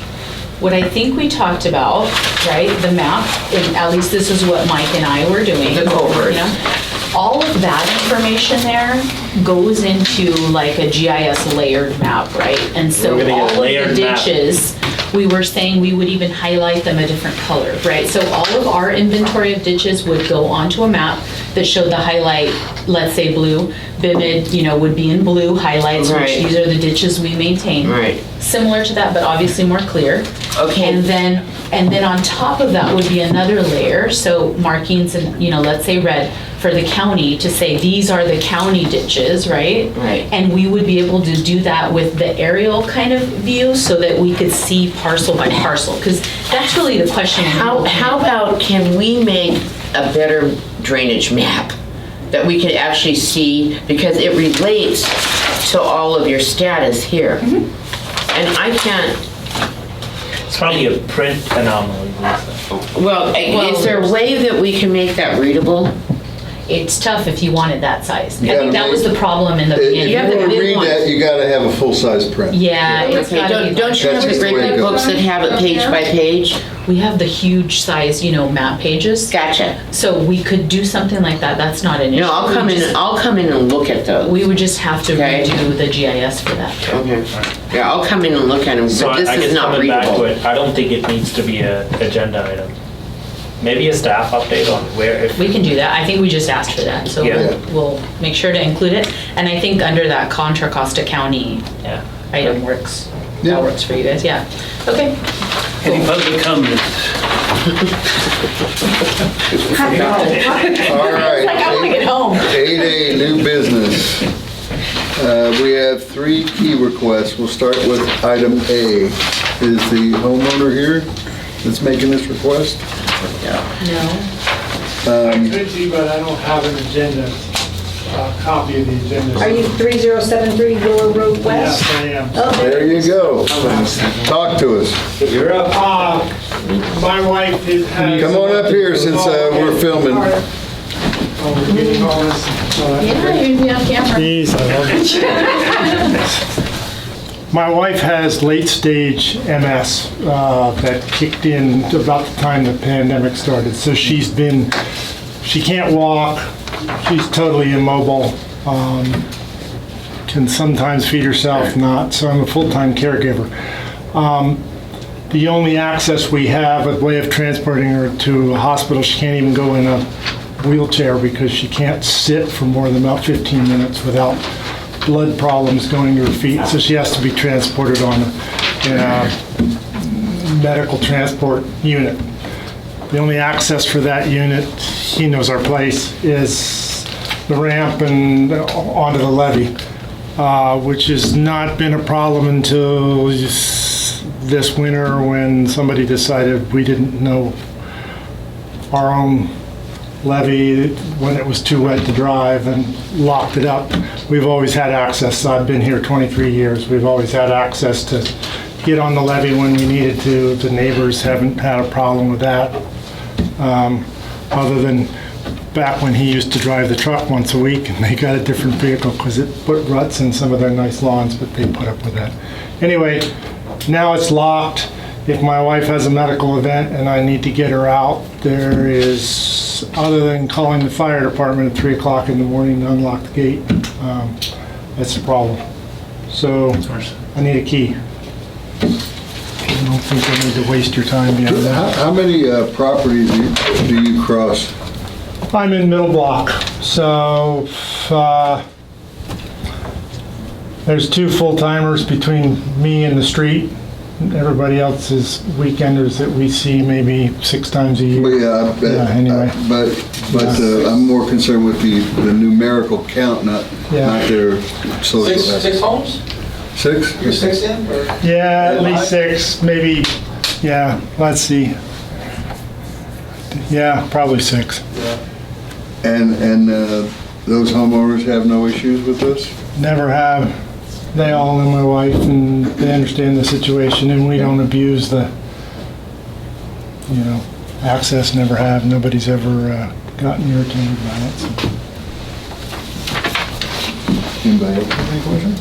I don't see any problem with this. Yeah. Other than the fact that you wrote in your letter that this is a permanent key, and of course, this is a biannual key that we review twice a year. But I mean, this was Yeah. all new policy. We suddenly woke up one morning and found out we couldn't get out the gate. yeah, Yeah. I have no issues with this. Yeah, me neither. I would make a recommendation, once public comment is taken, that we do a simple resolution just for the, as a quasi judicial kind of action. So we'll do a simple resolution, state the reasons why it's being done, and then I'll bring it back to you on a consent agenda. Okay, any other board member have any comments or questions? No. Any members of the public? have Tom any? just answered my question. Perfect. I'd like to entertain something. Make a motion that we accept the application for levy key access for 3073 Willow Road West. I'll second. All right, I'm hearing a motion and a second. Let's just say it's not just for the address, it is for the individual taking responsibility for the key, so that'd be Chad McNamee at 3073 Willow Road. Is that okay? Yes. Yes. Okay. So, hearing no further comment and having a motion and a second, I'd like to call for vote. All in favor? Aye. All opposed? All right, motion carries.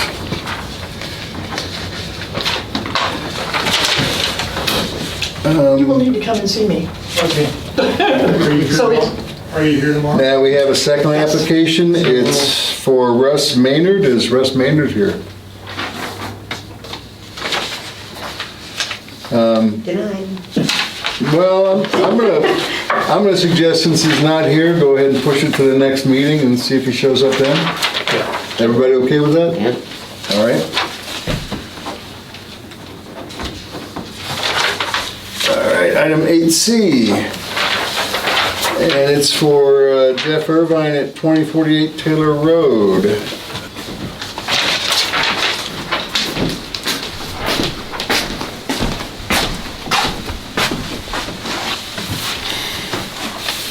Very similar request as the previous gentleman. I have multiple family members who have serious health issues, including autoimmune disorders, and I've been driving them up and down the levee for years in my golf cart. I live 6 houses in from Anchor Marina, and we all know the history of Anchor Marina and how it's been cleaned up now, which is nice. And I am also here with the knowledge of every property owner between my home, which I'm 6 houses in, and Anchor Marina, and 2 of my neighbors on the other side. I have, of the 6 houses between myself and the gate, 3 of them I have personally driven up and down the levee because of health issues where they were unable to get down their own stairs because of health reasons. One of them, I actually have had a key in the past where I opened the gate for emergency services to come in when my neighbor had a heart attack. So I have kind of been the chariot hauling many people up and down the levee because of my golf cart. At one point where I did have a key to the gate, or driving through the neighbor right next door to Anchor, that one empty lot, which I can't drive through their lot anymore because the person's now occupying the property, which is not a good thing, be driving across someone else's property. So that's my request. I also am using it, I have a temporary key right now, which I filed for, which Denise is very kind to help me with. I hauled a whole truckload of garbage out of the levee that was dumped in the levee by my neighbors at Anchor Marina 2 weeks ago, including a couch, including a mini fridge, including various dock parts and broken boat parts. We've had 4 broken boats float up to our dock that we've had the water sheriff haul off, or they've just disappeared in the middle of the night. Where my house is, we catch a lot of the crap that comes down the levee, and it all ends up in the levee in front of my house, so I keep hauling stuff off. So, but anyway, the main reason I'm here is requesting this is because of health issues, because of family members. We've been caregiving for my mother-in-law, who's 94, who we've had issues getting her up and down the levee for obvious reasons. I am concerned about one thing, and it's not actually in reference to you getting the key, that you had to let emergency services in. That's the fire department. There was no reason for you to have to let them in. They didn't have one. Yes, they do. There's only well, not the truck. The the ambulance guys. Oh, But I know the truck's supposed to have one, but remember, you guys remember 12 years ago when the two houses next to Anchor burned? yeah. When there were like 18 trucks out there? I opened the gate for them then, because at that time, those guys, nobody had a key. Well, they should, but at I know. any rate, but. I know things have changed with the fire district since then, but. Any questions from the board? No questions. You issuing individually or to one individual or? Well, that's the question I have. Is it, are you just adding the information of your neighbors and their potentials? I'm a little confused. Well, what is not only do I want one for myself, but I'm doing it in support of my neighbors. Because I'm supporting my neighbors. You know, my neighbor Glenn Peck, 3 houses in. He had sepsis in his knee, and he was in and out of the hospital and couldn't walk for like 4 months. I was his taxi. So I think the question is, you're not volunteering that you would be the key bearer for them as well. No, if they call me up and say, Jeff, can you move us? You know, I keep the key, I maintain control of the key, but when somebody needs access, they come to me. It's just to you, okay. Yeah, that's, yeah. All right. Any comments from the public? Thank you. She's here. I'd like to make a motion that we approve the biennial key for Jeff Irvine, 2048 Taylor Road. How many keys have we had to make? I second it. How many? How many do we have to make? No. How many have we made so far? How many have we Oh, issued? how many? Oh, gosh. Less than 10. On the right? spot, yeah, oh, yeah. Less than 10. Okay, I'd say less sorry. than 5. Sorry, I'm so sorry. That's Go all right, ahead. no, that's all right. We have a motion and a second, and hearing no further comment, I'd like to call for a vote. All in I'm sorry, who favor? seconded? I did. Thank you. Lisa. Aye. Aye. All right, motion carries. Item 8D, discussion and consideration of Tree West proposal number 17225 and 17223 for tree maintenance in the park. So this is a returning item, actually. So, and I wish Mark were here. He actually brought before your board in April. And if you guys remember, he talked about fertilizing the Christmas tree. Excuse me, folks. Need some consideration for what's going on here. Thank you. Sorry. And so he brought the fertilization for the tree and also was asking about whether or not we could do additional kind of tree pruning. We obviously don't have the equipment or the ability to do that. And so I believe the board had asked him to maybe go and get quotes. We weren't sure at that time if it was prevailing wage or not. So we confirmed with legal that it is prevailing wage. So Mark went out and got some quotes, and that's what's included in this agenda item, is basically the quotes for the trees, cleaning up the trees. It's basically crown clearing. And then also, I think fertilization was also included. There's like 2 quotes. Yeah, so there's a couple of quotes. So $3,000, is this part of the discretionary budget you have? Or? It's part of the general budget. So just kind of a recap on how that works. I keep forgetting that we need to go over this. So. Sorry, this is on me because I have to reach out to. So parks is general fund. It comes out of the general BIMID pocket. Okay. There are years, I think we haven't done it for 2 years. We go out, I think it's every second or third year, for basically donations from, the folks on the island if they want to contribute to basically the maintenance costs of the park. Typically, we get a couple $1,000s from that effort, and that goes towards, small aspects. I should know this, but have we discussed this with our analyst, or that if this is going to be a problem to fund? It's not a problem to fund. Okay. Again, it comes out of general budget. We have the discretion to do that. We've taken on the responsibility of maintaining the park. Yeah, we just don't want to get into a point where trees are in disrepair and then we have to spend money to remove trees. Correct. My point of view on this is we should get it done.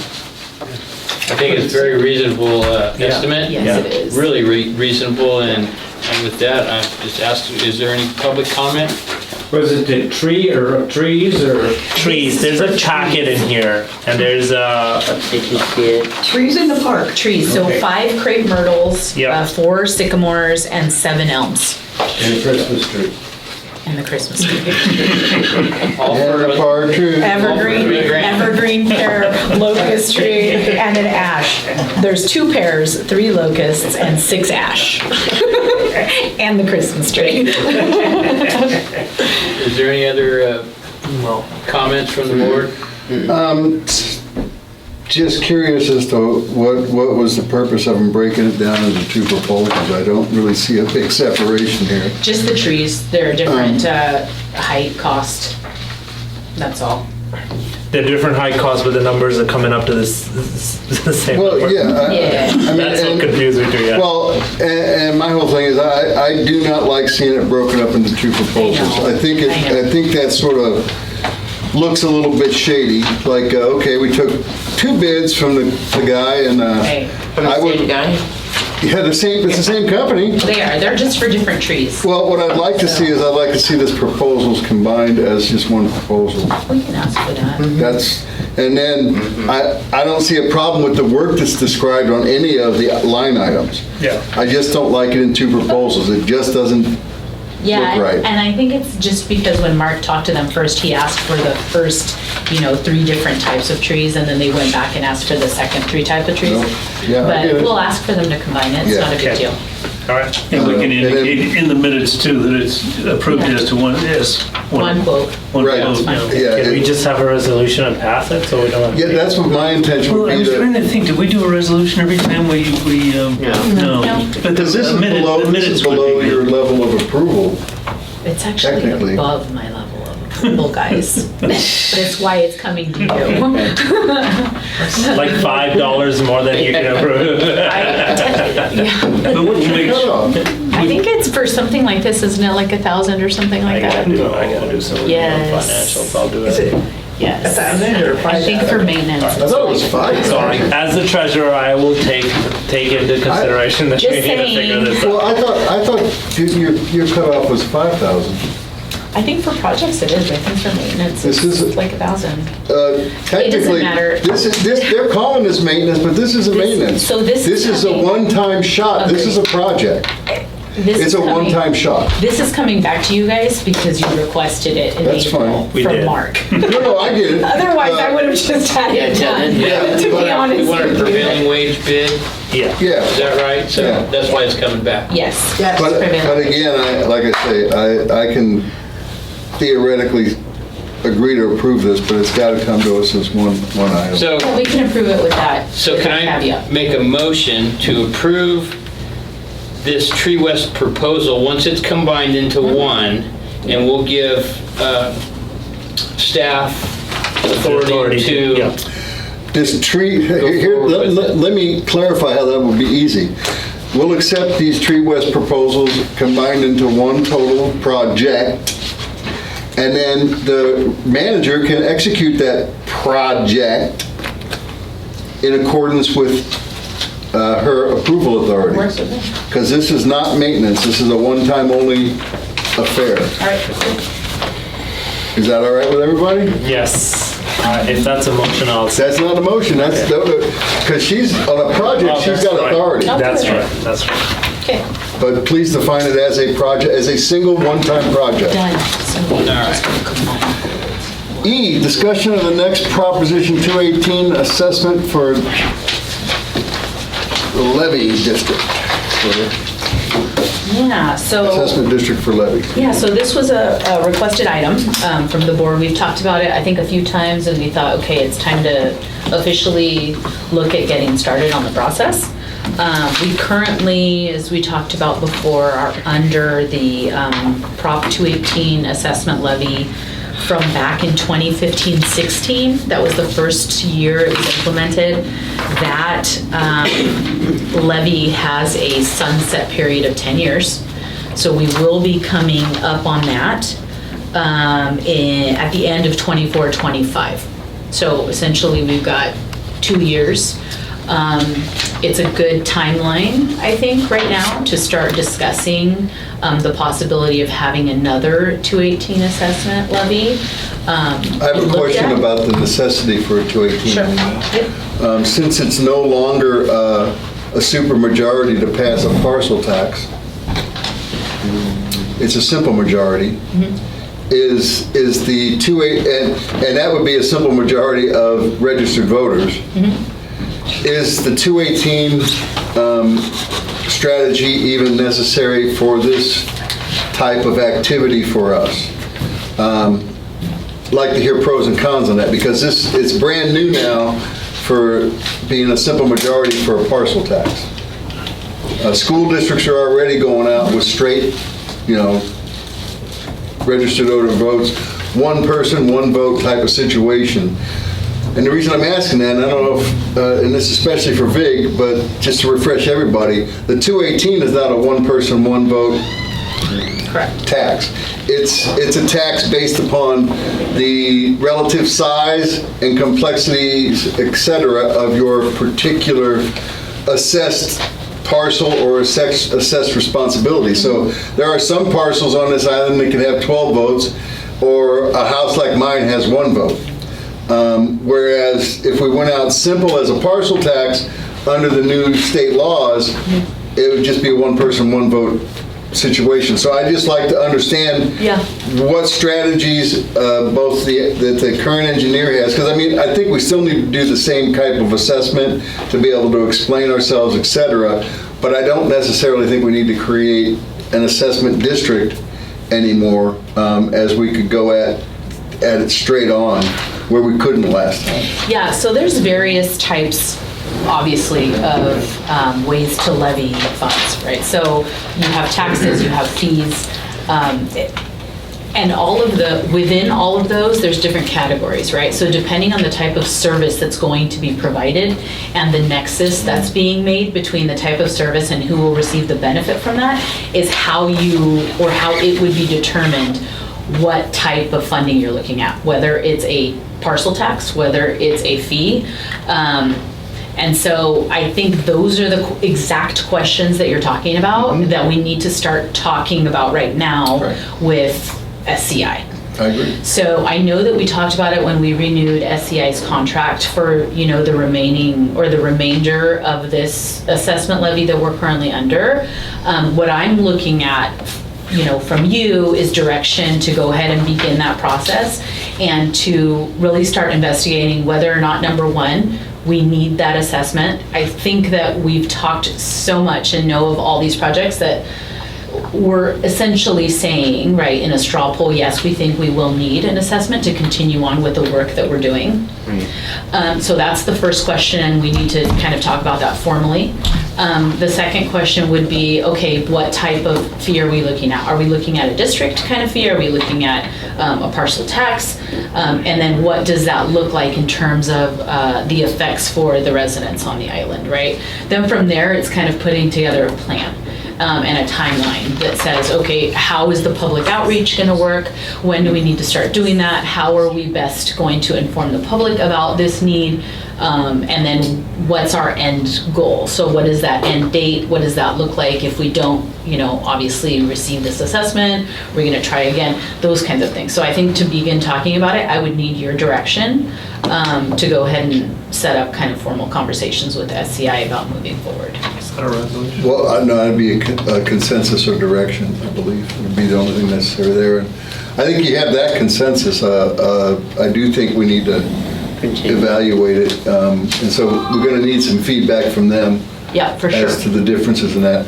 Also, I think we need to define, because the pressure's going to be there, define what we can assess a tax for and execute, and there's going to be some things we can't. And one of the things that I know is going to come into conflict here as far as our jurisdictional boundary goes is what can we do, if anything, to address drainage concerns, and how far can we go with this new assessment concept, if we can go there at all, to define our jurisdictional boundaries and what we can collect for and what we can execute for.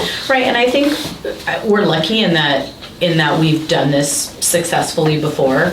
Our jurisdiction has not changed since we've Correct. done that 218. And so that was one of the first questions I, kind of looked at is, all right, has anything changed to where we couldn't use the same model if we wanted to, right? Not to say that we would, because I don't know if we're looking at different types of projects in the future. I don't know what, those priorities are gonna look like when we go to the assessment. We have to have some idea of that when we go through. But definitely our jurisdiction has not changed. So whatever we used with regards to, the benefit area and what the services are that we would be providing within that, if it is an assessment district that, we're looking at, would be the same as the previous. So when I talk to SC, I will pull that information and kind of look at, hey, has anything changed? Right now, preliminarily, I don't think it has. So we'll clarify that when we go out and look. Any comment? Yes, Betty. Yes, Can you come up, speak up here? I had looked into some of these fees. We had that stormwater fee for which we got zero money, I think. We're still looking into that. And the county does not want to provide the resolution that they wrote after AB was at 2678 in 1992, which created the Stormwater, the Clean Water Act. So then the county must have wrote a resolution that creates their funding structure. And what we don't know yet, that resolution from the county. So we're looking for that. I'm confused. Okay, well, we do have a stormwater fee But for which... this isn't that. I know that. Okay, but So this is a different one. But what this isn't, what we Bethany, this also is not can the do- subject. This is the Okay. 218 assessment district. This is Okay. not the stormwater. We'll get to that, but we are not there on a stormwater yet. As far as the assessment that the county takes out of our taxes or any discussion of that, it's in our ad hoc committee. This is specifically right now on the 218 Okay. special assessment district. Okay. Well, I was talking about, Regina mentioned the drainage, that there could be a drainage. No, I mentioned And that there there's is a going to be a drainage push for that. fee. We can do a drainage area fee for each road. And that could be, we could have those written, and that could be on the next. You're right, and where you were talking about the county doing that, that would be the county that would do it. But then the You're right. county would do the projects, and so we Yeah, we can't couldn't, so. seem to. It can't be part of this. It isn't part of that. Right. no. But it would be drainage for the roads. Right, the county definitely could, if they chose to, right, basically levy like some type of, like we're talking about within our 218, they could do something similarly, which is what they do in other places, right? When they kind of create their own service areas and they go out and levy a, 218 fee for drainage, they could definitely do it. It's just a matter of them, like you're saying, being willing. I was told that we had to write it up and put it on the ballot by the county flood control. Oh, like the residents Tim- pull it together? Yeah, Tim Jensen sent That me could be that true. I email, mean- but I sent it to you guys, but I guess Yeah. you deleted that, but this is what he suggested. So I That guess this sounds- is what the drainage service areas, that's how they were created. It sounds accurate that he would say the residents need to put it on the ballot. That's totally, Okay. yes, they would, because that would create basically, like I'm saying, kind of like a service area or some type of a, tax for that particular section. Yeah. Yeah. So we're talking about taking 218 and maybe doing a drainage area service? No, But- no. We Okay. couldn't. We were, The county what has to do Bethany was that. talking about Got was it. the count, Yeah, I the get county's that. suggestion. Okay, Yeah. but so we couldn't increase the 218 assessments to include drainage at all? Not if we don't have the jurisdiction, which we didn't then, right? So we only include for the capital projects, not necessarily for like a drainage district or anything like that. Okay, so how would we get jurisdiction? Well, we don't have it, it's the county's. It's a county. That's why we were, Right, that's right. exactly what, like Bethy was alluding to, is basically they're saying, okay, in order for you to get some type of assessment or levy together, you'd have to petition to put it on the ballot, because it would have to be a county levy of some type, Right. right? And I'm just saying from past experience, the way that they do that is they typically create like a service area so that they can specifically Right. determine that money to go to that region or area. And that's where we've lost out. Yep. Yep, And that's where we lost out. Because it's the county, right? Yeah. Yep. Yeah. Yeah, we need to Yeah. have somebody at the county who knows this. Don't know who that is. Right, and my Philip, thought. don't leave yet, please. Don't leave yet. You want to go? I have questions for you. You want to go to the? my hearing aids, I'm sorry. That will be a problem for me. So what do you need from us right now? Nice try. I just need you guys to say, okay, go ahead and start talking to SCI to get this. And we've given you that. Thank you, appreciate it. Direction by the board. Tony, do you want to go down to Drainage Committee? Yeah, if I'm going to lose Philip, I do. Okay, then let's do it. Okay. I'd like to bounce down to item 10I just because I have Let's do it, let's do it. important Okay. member leaving. So the Drainage Ad Hoc Committee, let me give you a synopsis of our July meeting. We had 2 of them. Hang on, I'm pulling it up right. So attend those meetings.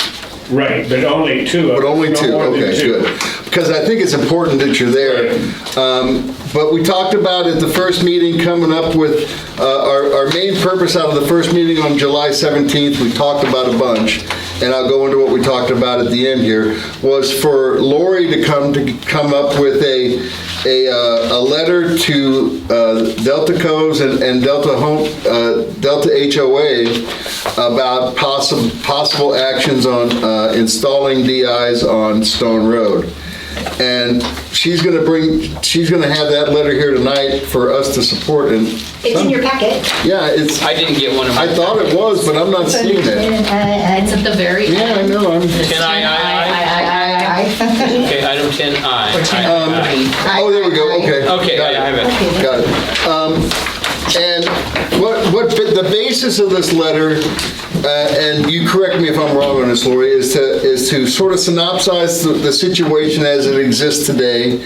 Talk to the Coves and the HOA about possibly finding a way to fund the installation of those 13 is what you came up with? Well, 13 is the number that looked like there's no DI attached, or, no under, because the one by Scott McKenzie's house does have one. I don't think they all need to be done, because there's some of those culverts on the other side, not culverts, what are those? The drainage inlets? Yeah. There's they're really close together. Like Right. down there at the curve, there's 4 on that curve. The cul-de-sac, so I don't know if they, I'm not an engineer. No, I understand. But we need 13, we need 13 DIs, potentially all of them cross-connecting, to be installed on the south side of Stone Road changes direction, but predominantly the south side of Stone Road, I call it the water side. Right. In order to help alleviate the collection of stormwater and seepage water during these high rain events. It still is not going to solve it completely, but it'll give the residents a place to pump to that will get water into our pipes that we can then, as BIMID, the operator of that system, can pump over and into the lagoon. And that way, at least we have a place for it to go. In the future, there's going to be additional things we discussed on how to connect those DIs along Stone Road. But the first thing I think we need to do is get them in. And that's what this letter's about. And it's asking BIMID to take a role as we took in installing those 2 private DIs that were installed a few years back. Do the same administrative function, assist with the engineering and the codes, facilitating that, and then executing the construction. The county still do the final inspections and come out and set the initial elevations. Give us the approval to move forward, the county would have to do. Come out and set the initial elevations, and that would presume that the money was in place to do all the rest of that activity. BIMID would administer that, and then the county would come out and do the final inspection. So the committee asked Lori to bring this letter to the board, for the board to support that activity in those parameters. And were you also able to take this to BIMAC on Tuesday? No. No, that's okay. And so it'll go to BIMAC at their next meeting. I don't, maybe help me understand what that would matter. Because they can help assist you. Because BIMAC is the arm of the county on this island. They're the direct conduit. They're an appointed committee, but they're still the direct conduit to the supervisor. Okay. And the supervisor in the county has to come with the coves and your citizens group and say, hey, we want to do this. Basically, if we were doing it the right way, the county, the citizens group, and the coves group will come together and say, hey, we want to do this. And then they come to VIM and go, can you administer this in the fashion with which you did it before? But because we're doing it as part of a citizens group with our ad hoc committee, we're sort of combining that order a little bit, but it still has to be driven from the county and the coves group, because BIMIT has no jurisdiction to do that work or even supervise that work unless we're asked and appointed by the county to do it, just like we were last time. Okay, so because So of that's what our, it means. so because of our timeline, the stuff had to be into Alicia, like before, like that month, because their meeting was Tuesday. Right. And that's why I was going to jump in. It was brought up, and I think that, I don't know if it's set in stone, but I'm pretty sure the next meeting is going to be another town hall like we had with everything, and we're not going to call it a BIMAC meeting. It's going to be special or citizens town hall type of thing. Okay. And so Alicia is still finalizing everything with all the different people that we said were, going to come back and talk to county and Public Works, Flood Control, yeah. maybe Iron House. Yeah, they're still trying to get everybody to make sure they can be there on that date. Okay. So they are getting that finalized, hopefully for the next meeting. So can Are you going to expect or invite the board to that, or we're going to come to it as just citizens? Like last time, No, no, collab- your We're board going members, to be up there. right? Okay, great. Okay. September 12th. September 12th. Unless they can, and then it'd go to the next one, September, October, but yeah, I'm pretty sure it's going to be She's September. going to submit this to, you want the BIMAC to submit it to county? No. The county, the BIMAC needs to be involved so the county supervisor's informed. But until you come up with a funding mechanism, to Which is formally, Delta Coves. at this juncture, to formally take it to the county to say, do this, is a little bit ahead of the game as well. But to keep them in a collaborative path, like we're keeping BIMIT in a collaborative path, All right. so the citizens can work together to try to solve this. So when they do have the solution as far as funding goes, everybody's already on board with it. So I don't want to wait. That's why I want to do it sort of collaboratively. I want to keep everybody informed, so when it's ready to go, we can exercise it pretty quickly. But you first need a response from Delta Coves, right? Right, that's the way I'm looking at it at this point. Okay. Yeah, I wanted to give the Delta Coast folks, though, the assurance that both, and the reason I wanted to go to BIMAC as well, that we would support it in those parameters. Say, hey, if we're going to work on the same parameters we did previously, right. BIMIT will support that to that degree, in the same fashion. Because we've already done it once. We've already done it once, so all we're doing is copycatting something. Right? I mean, so the reason I had to bring it to the board is so we can say, we support that effort within those parameters. And then she could take it, when she takes it officially to the coves, she can say that both BIMAC and BIMIT have supported it as the parameters were written out. And that sort of eliminates one question that they're going to have when they come up to try to figure out how to fund it. That's all it's about. Delta Coves funding, or? Yes. Is it just me saying that you support it, or do you? No, we're going to, I want to make a vote on it. I would like a vote on it. But then how do I show Delta Coves that you voted and said, yeah, this is a good idea? Like, is there a written statement? We've done it once before. I don't. No, I mean, you can just tell, when they received that, right? When they received it, let me pull up the letter again. Do you have anything in writing from how we did it last time? We did it like this last time, so this is, Yeah, so exactly it was like a this. discussion, honestly, it was not. And he was here, I think. It was Okay. Owen and I and Mark Fortner, and we sat down and said, how can we do this? And Jean Wise was in the room and said, hey, like, this is what we need, very similar to what you're doing.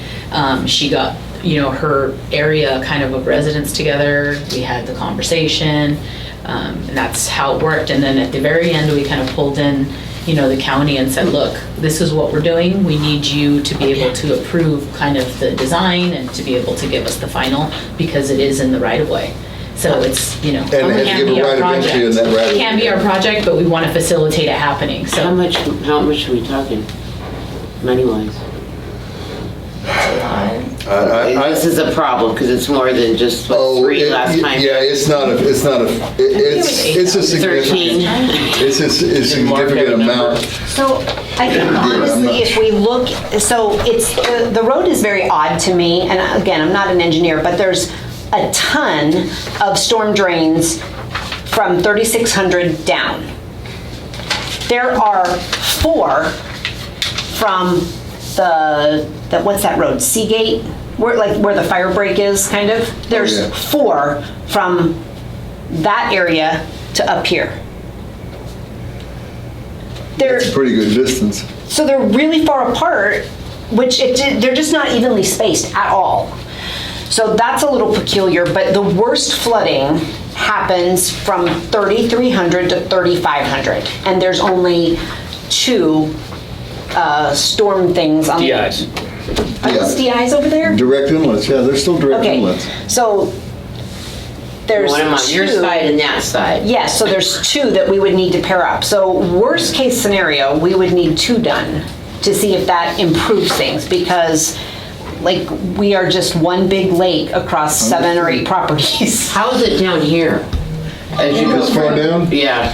For me riding the bike, it's not it's a little bit bad, but it's just more ponding, yeah, but it's more road ponding because of the way the road is. Yeah, they had a lot of runoff that went from that one property that ran across the road and swirled into that other property that's being sold now at, what is it, 3,100?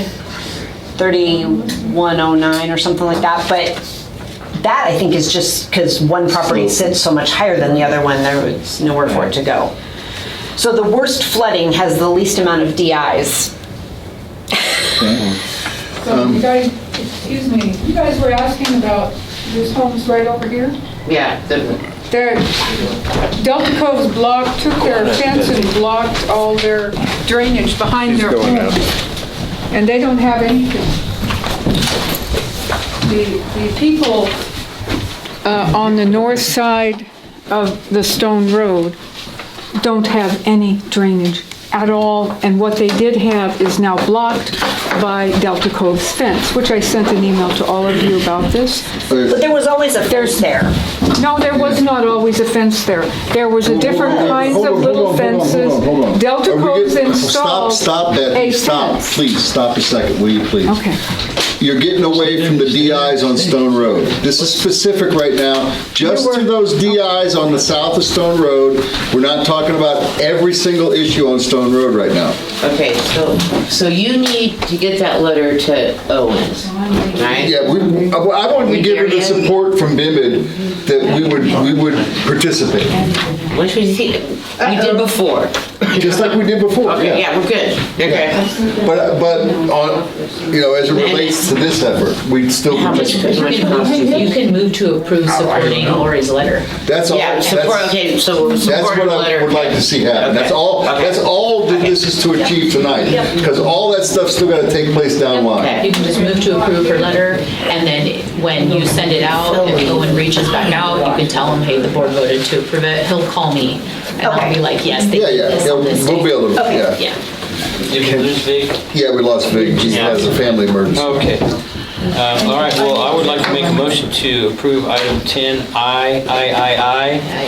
And the letter that Lori provided. And Denise, do you have my signatures? I have a motion and a second. Do I have any other? Bethy, you still got your subjects coming up here on, Okay. I think you do. on what you want, the Tillis letter? You want, Yeah. we're going to talk about that here. No, I can pick up later. We have a motion and a second. Do we have any other comments on the specific letter for the DI? Aye. 10, aye. Okay. Okay, hearing none, I'd like to call for a vote. All in favor? Aye. Okay. Sorry, who seconded? Lisa You did? did, Okay. yeah. Okay, wanna so assume. I'm going to finish my report here. Bethy had brought 2 letters to the board, or not the board, to the committee. One from the Reclamation District, or Reclamation Board, excuse me, dated December 15th, 2006, and one from Hultgren and Tillis Engineering, dated September 20, 2006. Bethy, go ahead and make your comments on this letter, and then I'm going to on the Tillis letter, and I'm going to finish up. Please come up the podium. Okay. Well, let's see. Yes, I better have it in front of me. That letter, this letter from Kevin Tillis. Kevin Tillis was working for the county and to review Delta codes. So anyway, this was his recommendations for approval of Delta codes. So somewhere along the line, and none of us know, Tony has suggested maybe it was the foreclosure crisis, which happened right after this started happening, and then there was a lot of work going on. And then it kind of lost in the shuffle. I do have a call in to Greg Farias is supposed to have the thread with the county. Not Urban. Public Works is supposed to know what happened here. Somehow the thread on this is lost. But this talks about everything that is going on, all of the drainage on Stone Road that we need, all the DIs, everything, the subgrade drains on the south side, all the culverts, everything. And partly because Delta Co's put a slurry wall on the north side of Stone Road, and it talks about that too. Can I, for your reference, I'm going to read that sentence, and this letter will be attached to our minutes, but it's in item 4, and mid-paragraph. After construction of the slurry wall, groundwater will be impeded from flowing north and will tend to rise beneath Stone Road instead of percolating through it. And properties located south of the wall and Stone Road will be affected. To maintain groundwater levels south of the project, was supposed to be installed seepage control system, both for maintaining groundwater levels and such during the dewatering, as they were going to scrape out to make the cove, and manage flows that collect in the subdrain. And they'll be controlled by the weirs, and I believe those are even still in place. And then they'll be discharged through the system that exists, and anything that gets over to that side, that is taking place. But the problem that I see with this letter is identifying the fact that everything is going to basically stop at Stone Road once that slurry wall's in. The slurry wall is there. Oh yeah, absolutely. It goes down to a depth of 45 feet in some places, from what I read in this letter anyway.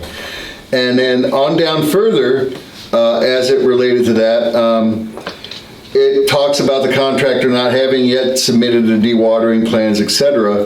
But then it goes on and talks about, in the third paragraph in item 4, the slurry wall couldn't be used to protect the property south from getting impacted by the dewatering. And they were supposed to install, and this is the part that concerns me, and this is why I want to see the plans that Kevin was referencing in this letter, because it also says that these systems are to be installed without impacting neighboring properties. So this letter's identified that slurry wall as being a pressure cooker for that seepage, but it's not specific. And I think it's important that and Regina, I'd like to ask if you think this is something that you could do, get a hold of Tillis and get those plans that are referenced in the September 20 letter. Because it'd be interesting to see if they had any physical activity that was supposed to actually be constructed there, at least in the initial concept, on the south side of Stone Road. Yeah, so. So that's something I think Yeah. would, I mean, because this letter opens the door, it doesn't clarify it completely, but it definitely opens the door. Yeah, we can do that. So Hunker and Tillis, just for background, they were absorbed actually by another company, so they were bought out. So Kevin, I can't remember, he was going to retire. I'm not sure if he actually did a few years back. He's still there. Yeah, and so I think he's working as like a consultant for them. I'll check, I'll either go through Kevin or I'll go through Jeff. Jeff is the one that has a lot of the backup documentation that we Jeff got Twitchell from, does? yeah, that we got from What Kevin year is that? at that time. You said 2006, right? It was September 20, 2006, is that letter? Yeah. Yeah, so I'll check those two places. I can try to call Kevin, because I think Joe would know, but yeah, we'll try to contact and see if we can get a copy. Betsy, if you don't mind, I'd like to read one more paragraph, and this is from the Reclamation Board. And it's about the seepage control. It's mentioned more than once, and I think this is a very important thing. The seepage control system will be installed along Stone Road to maintain groundwater levels south of the project near historic levels. With the construction of slurry wall in the development's perimeter levees, the natural flow of groundwater across the development will be altered. And that's important. The natural flow of groundwater across that development has been altered. After construction of the slurry wall, groundwater will be impeded from flowing north and will rise up beneath Stone Road. This is a separate letter from the Tillis letter. The seepage control system will collect groundwater, which will be discharged into the perimeter storm drain and pumped into the lagoon. And that's what happens with anything that we can get into those pipes, we pump it into the lagoon.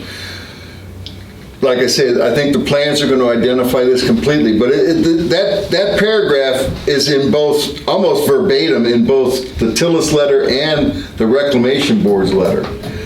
So I think it's a really big find, and they're both dated in the same time period. I believe the Reclamation Board's after the Tillis letter, if I'm not mistaken.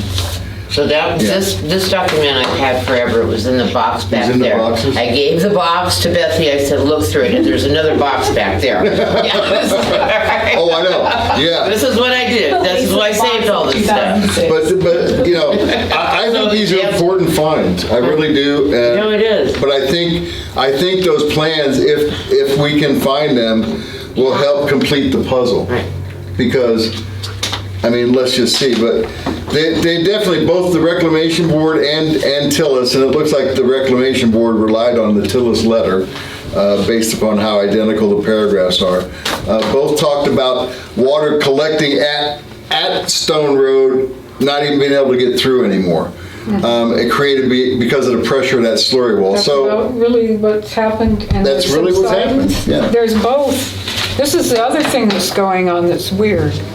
There's both subsidence that's really dramatic, and then there's pop-up, right, within like 30 feet, 40 feet. And breaking pipe. I had a pop-up that broke my drain pipe from the pump. Just, happened.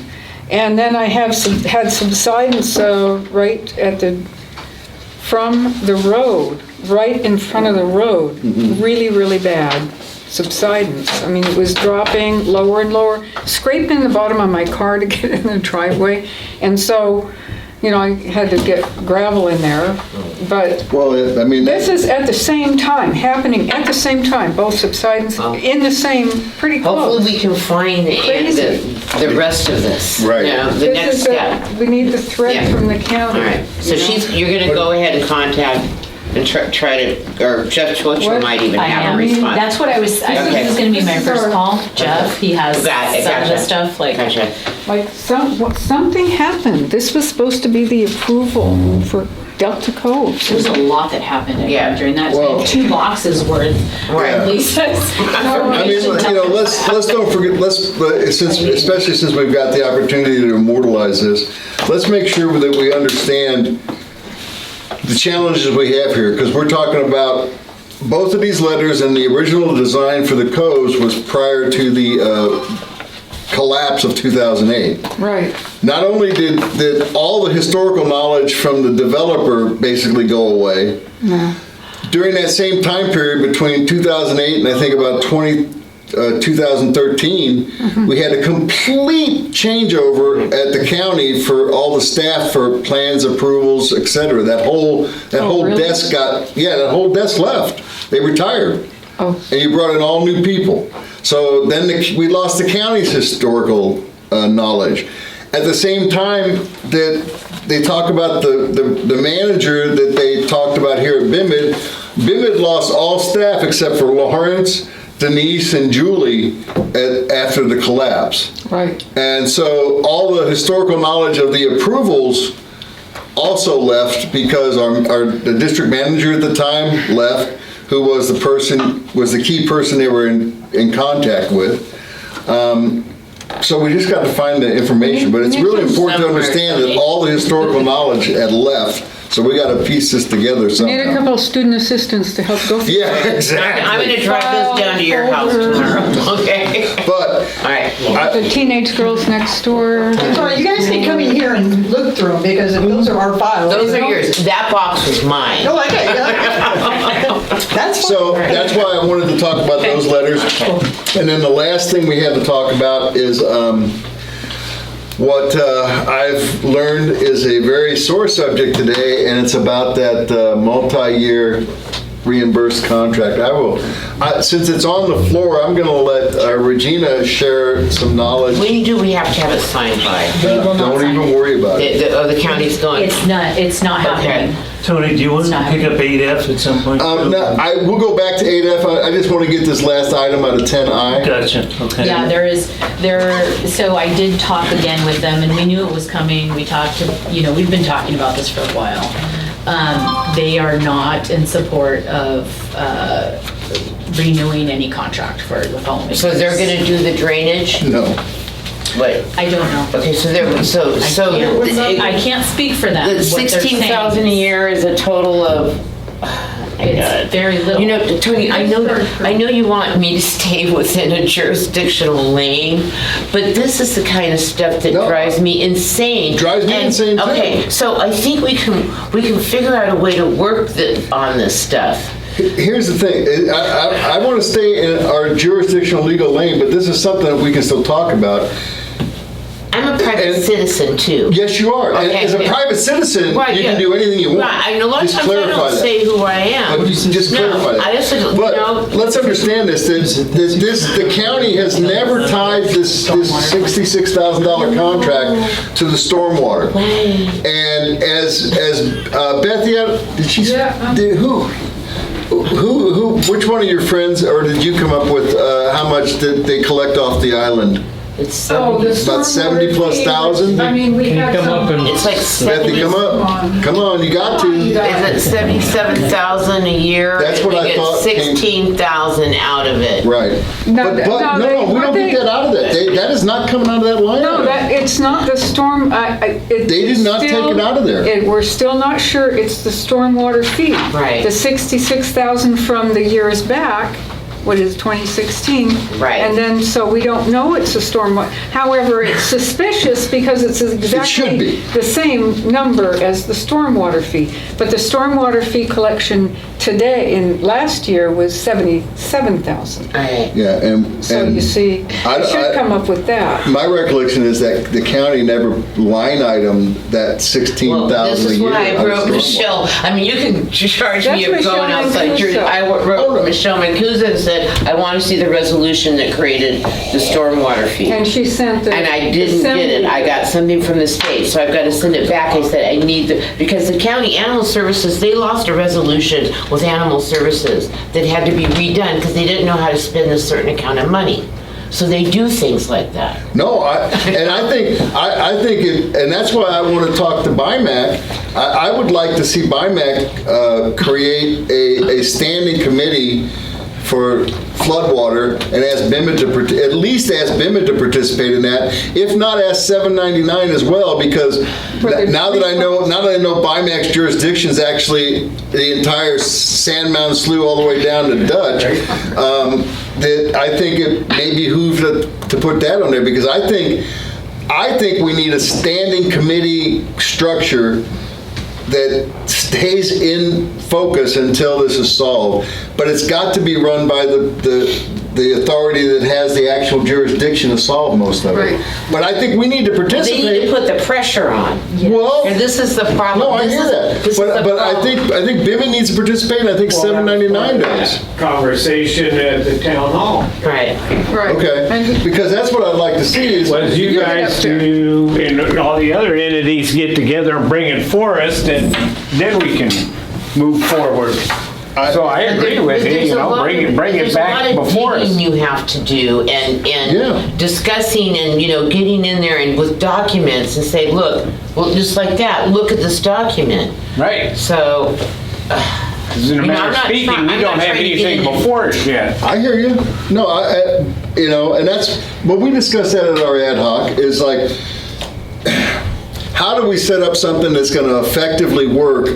But it's got to be run from the top down. It can't be necessarily all run from the bottom up. Exactly. But I think it's important. It's at the minimum 799 BIMID and BIMAC participate in this committee on a continual, regular basis until we have answers to this, because we're going to keep flooding every year. We got another El Nino year. Could be another blast like we had this year. That's what their kind of Farmer's Almanac saying we're going to get blasted. So well, if you can do it under the ad hoc subcommittee. The ad hoc subcommittee is to actually solve problems. We can't take authority past the jurisdiction of BIMID. But we can educate the county through and BIMAC through that process. See, that's what was my vision, is that they can come to your meetings, there's no jurisdictional, you're talking about this, and then you explain to them what the problem is, and then they can go on. But, it takes, to maneuver through a county that doesn't want to do anything is really difficult. Well, no, that's why I think we ought to set an actual standing committee up that has official jurisdiction. I don't know how we can bring it before our board. I don't know. But no, we did. That's what we used the first meeting that Philip and Pam and Rob and Belinda. We sort of talked about that, and we had a lot of topics come up. Sadly, most of the topics got punted to Phil because they had to go to the county. They got to come up through Diane, and so. I mean, that's where we're at. Coming up from Diane. I mean, it's got to come through the board of supervisors. We need to have a conversation. Okay, you and I, about trying to figure this part out. Well, we've got to get Diane to do something. Good luck. Because, if the county board of supervisors won't take action, we have no authority to take action. We can vote till we're blue in the face, but we can't do things we don't have authority to do. But that's why I had that citizen group committee, because I want to know who was out there and who was interested, and then where do we go from here? Because I think that's what's going to be with the next meeting. Yeah, I think. But you have to educate your citizens to get them to do this. Well, that's always been an issue. How do you educate the item? Right. How do you get them You're on the right path. to want to have enough interest to show up at the meetings or read the things at the post office? And do what Betsy does every day. Betsy, but I mean, what's that? So 1, 2, 3, 12 people out of the whole island? Right. And it's really getting hard, to do all this research and then do something with it. And then the rest of you guys are like feeling overwhelmed. I think you guys are on the right path. I mean, But that's what it takes. It sounds like, and it is going to take a while. I mean, these are like issues that don't want to be talked about. Right. That you guys have now started talking about. It sounds like you guys have the right people sitting at the table. The fact that BIMAC is there, and I think in some ways you're right. I mean, that's basically what it is. You're talking about this together. Phil's saying, "Hey, bring it formally to BIMAC." you're like, okay, how do we do that? Let's bring those issues to you guys. And then from there, you start Maybe we putting the can pressure. kick it on up. Yeah, you guys start putting the pressure on. Because really what it's gonna come down to is similar to that forum we were in where, Supervisor Burgess's office says, okay, you need to. We see the Yeah, interest yeah. from all these It's different true. entities on the island. Yes, they're gonna say, hey, here are all the issues that Basically, you're squeaky giving us. wheel's gonna get the oil. But you have to understand what They you are. want to get. Yeah. Well, exactly. And I want to ask Dave a question too. I want to ask Dave a question because is there anything that we could ask at the BIMAC meeting to, and I'm just throwing out a concept here, so it's nothing that, because I don't disagree with Lisa's concept. We should be able to organize this. The fact that we constantly throw in and out of our jurisdictional areas of responsibility is friggin' maddening. Is there anything we can do at the BIMAC to make this an official standing committee that actually functions as BIMID standing committee with all of us? Help me out here to make sure that we form this shouldn't correctly. do it as with an entity. Maybe we should just do it as a meet-up group of some kind. And then when you need the backing of an entity, then go to them. I don't know. Well, that's why I was thinking about bringing all three entities together. Well, yeah. Because that way it's really more of a citizens group at that point Yeah. anyway. The answer is yes, we can figure that out. Yeah, it may take different looks depending on some detail, but Not tonight, I'm exhausted. No, but let's come up with at least a couple concepts that we can take to that town hall meeting. And then if BIMAC then could approve those concepts, we could actually facilitate being the lead entity if that's necessary. But it's got to still be a request from BIMAC that BIMID would agree to, not the other way around. so, all right, so it would be a BIMAC subcommittee that BIM would be a part of. Yeah, a standing committee, a standing type committee, an official. But it's standing, then they're gonna have, if it's with the BIMAC, then they're gonna have to have staff for a standing committee. Okay, so that's a problem, okay? Well, it's up to BIMAC. I know, but, Yeah. And how would you describe the scope? They're just, Make the proposal and see where it goes. To solve our stormwater and drainage issues on the island, and we just use the example of the last 2 years of storms to show the problems that we've had. They create sewer problems, they create Health and mosquito safety problems, health and issues. safety, both in traffic, in health, and fecal matter, and in insects. I mean, we got health and safety in Health and safety multiple areas. it's the primary thing. That's the primary thing. It is. And Yeah. should 799 be involved in Yes, this as well? yeah, So- because they have the same exact issue over Yeah, there. exactly. That's my point. And that's why I want the BIMAC to be the lead on it. So the meeting on the 12th. The Joint we're Powers talking about Association. For BIMAC and BIMID. But not Can we necessarily. invite 799 to that as well? Always, yeah. Always. Anybody's always welcome. And quite honestly, not that, they don't have the jurisdiction to solve it, but I'll tell you what, I don't think you can leave Ironhouse out of this. Well, it's another because they're voice, the ones the way that- I see it. And they're doing the biggest corrective action every year. And that is a huge, that's our biggest health and safety issue, is the fact that it's messing up our sewer system and causing fecal matter to be distributed And they throughout were at the the island. last town hall meeting. Yeah, so, I think that I would like to see, a committee that incorporated those entities on a consistent basis until we solve this problem. What about the water district? The water district supply, they don't have anything to do with it. Their supply. I know. Mention that. I don't even think, they don't even have any functioning wells on the island, do they? They don't. No. They're talking about tying into the existing Yeah, but system. they ain't tied in yet, so, They want our wells. yeah, they want all our They wells. want our Yeah. wells. Do we have No, time? they want our system. They want our Do we have a wells, time they for that want to give meeting? us Yeah. new Okay, wells. all right. Do we have a time on Okay. Are we good on the 10th? It's always at 6. Okay. 6 o'clock. 6 o'clock, okay. Perfect. So now let's jump back to 8F. Yep. Thanks, I can Phil. excuse You're myself. you're excused now, sir. Thank you for staying. Thanks for staying, Bob. Thanks for staying. Bob, you got it right. Have a good evening. All right, you too. Good night, guys. Okay. Thanks for Item 8F, Dave, I'm going to give that to you. Process and procedure. Yeah, okay, let me see what Regina wrote here. You want me to intro it? Okay. Wait, let's let Regina. So this one, we've been talking about it also for a little bit. We just wanted to go ahead and agendize it so that we can hopefully get a date here on the books. What we're hoping is to have really a board kind of workshop. It would obviously be public for a review of kind of process, procedures, essentially like our policy manuals, in line with what Lori talked about, earlier, just kind of reviewing how we should behave. I think we're solving it, and I can't do one more meeting. I am meeting up to here, okay? I get the Brown Act, I get the policy, I get ethics, I get all of that. I take all these classes, I get it. I think it's just maybe Tony and I solving the issue before we go on and on with this, because I can't take any more meetings, okay?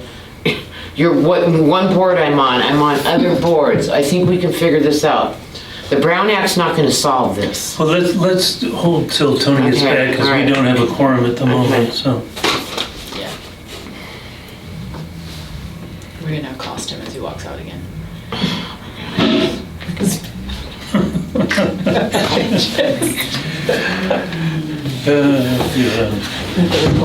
Discuss this at 9 o'clock tonight. And I still have to give like an evacuation I would like to give the evacuation and then leave like everybody else has done, Well, so let me add my comments to Regina's. So the way this came up was, Bruce came to me after the last meeting he was at, and he had gotten very frustrated. He slammed the gavel down. He called me and he said, I think I'm to blame. I may step down. I just don't feel like I'm running meetings correctly. And I said, well, there's a lot of blame to go around, from how staff does agendas to how people interact on the board.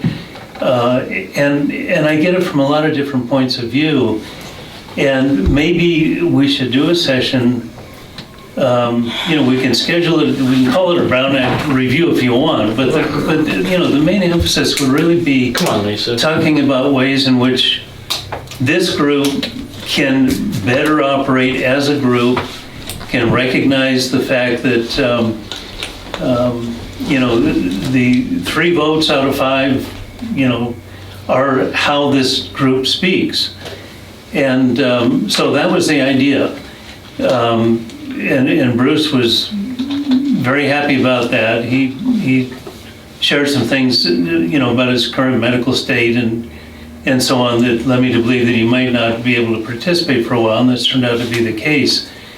But that was his request, and so staff has tried to tee that up in a way that would give you a forum to, honestly confront things that we've done that are positive and negative, and commit to some improvements that might help us move more smoothly. So that's the concept. And if you guys don't want to do it, that's fine. If you want to do it, that's fine. I think if Tony and I can work out a couple of things. And just to finish my sentence, if some of you want to do it, but the rest of you don't, that's fine too. You just give staff direction, and we'll do whatever you want us to do.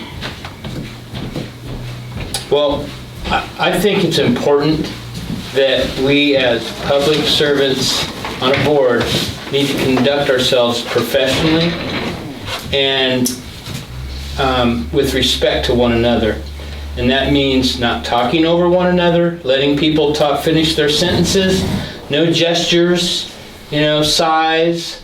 Let's act like professionals in here. I didn't get on this board to come in here and put up with this kind of immature behavior. And I think that the more training that we can get as a group would better the board, the public that we serve. And like Lori was talking earlier, we have a responsibility to act professionally up here and conduct ourselves like adults. Okay, I think Tony and I, if we can work this out, I think but we're the two that need to talk. And I tell you right now, I've been up since 4. It's 9 o'clock in the morning, and I can't even process this right now. I think there's ways, again, I'm the one that's gotten told to shut up and be quiet and gavel down. And, really, to walk through those doors is something that takes a lot of courage for me anymore, So, but I'm not going to give up. Because I've got a mission here. I think, again, if Tony and I can talk to each other, and then if we feel that we need to bring it in front of everybody else, we can do that. I'm not opposed to any training.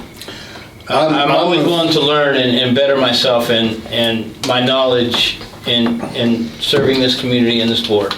Well, being sensitive to Lisa's point, there are limitations in the Brown Act. We don't have a closed session for opening up and talking about getting along better, unfortunately.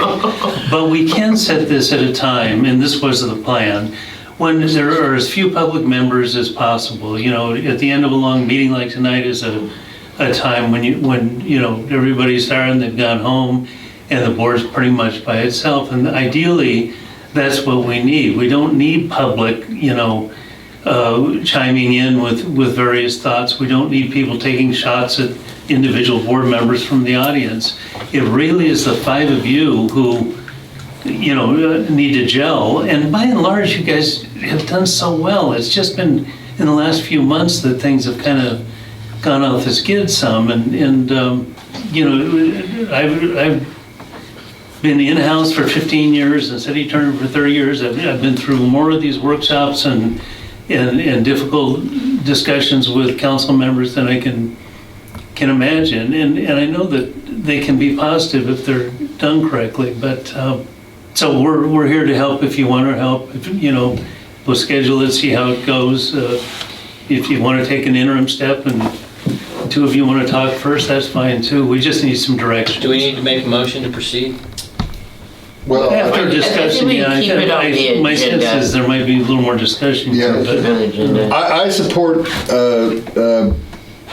the president's effort here and agreed with him 100% as far as rules, process, and procedure. I mean, I would like to honestly see us get closer to more of a Roberts environment as far as meeting processes go.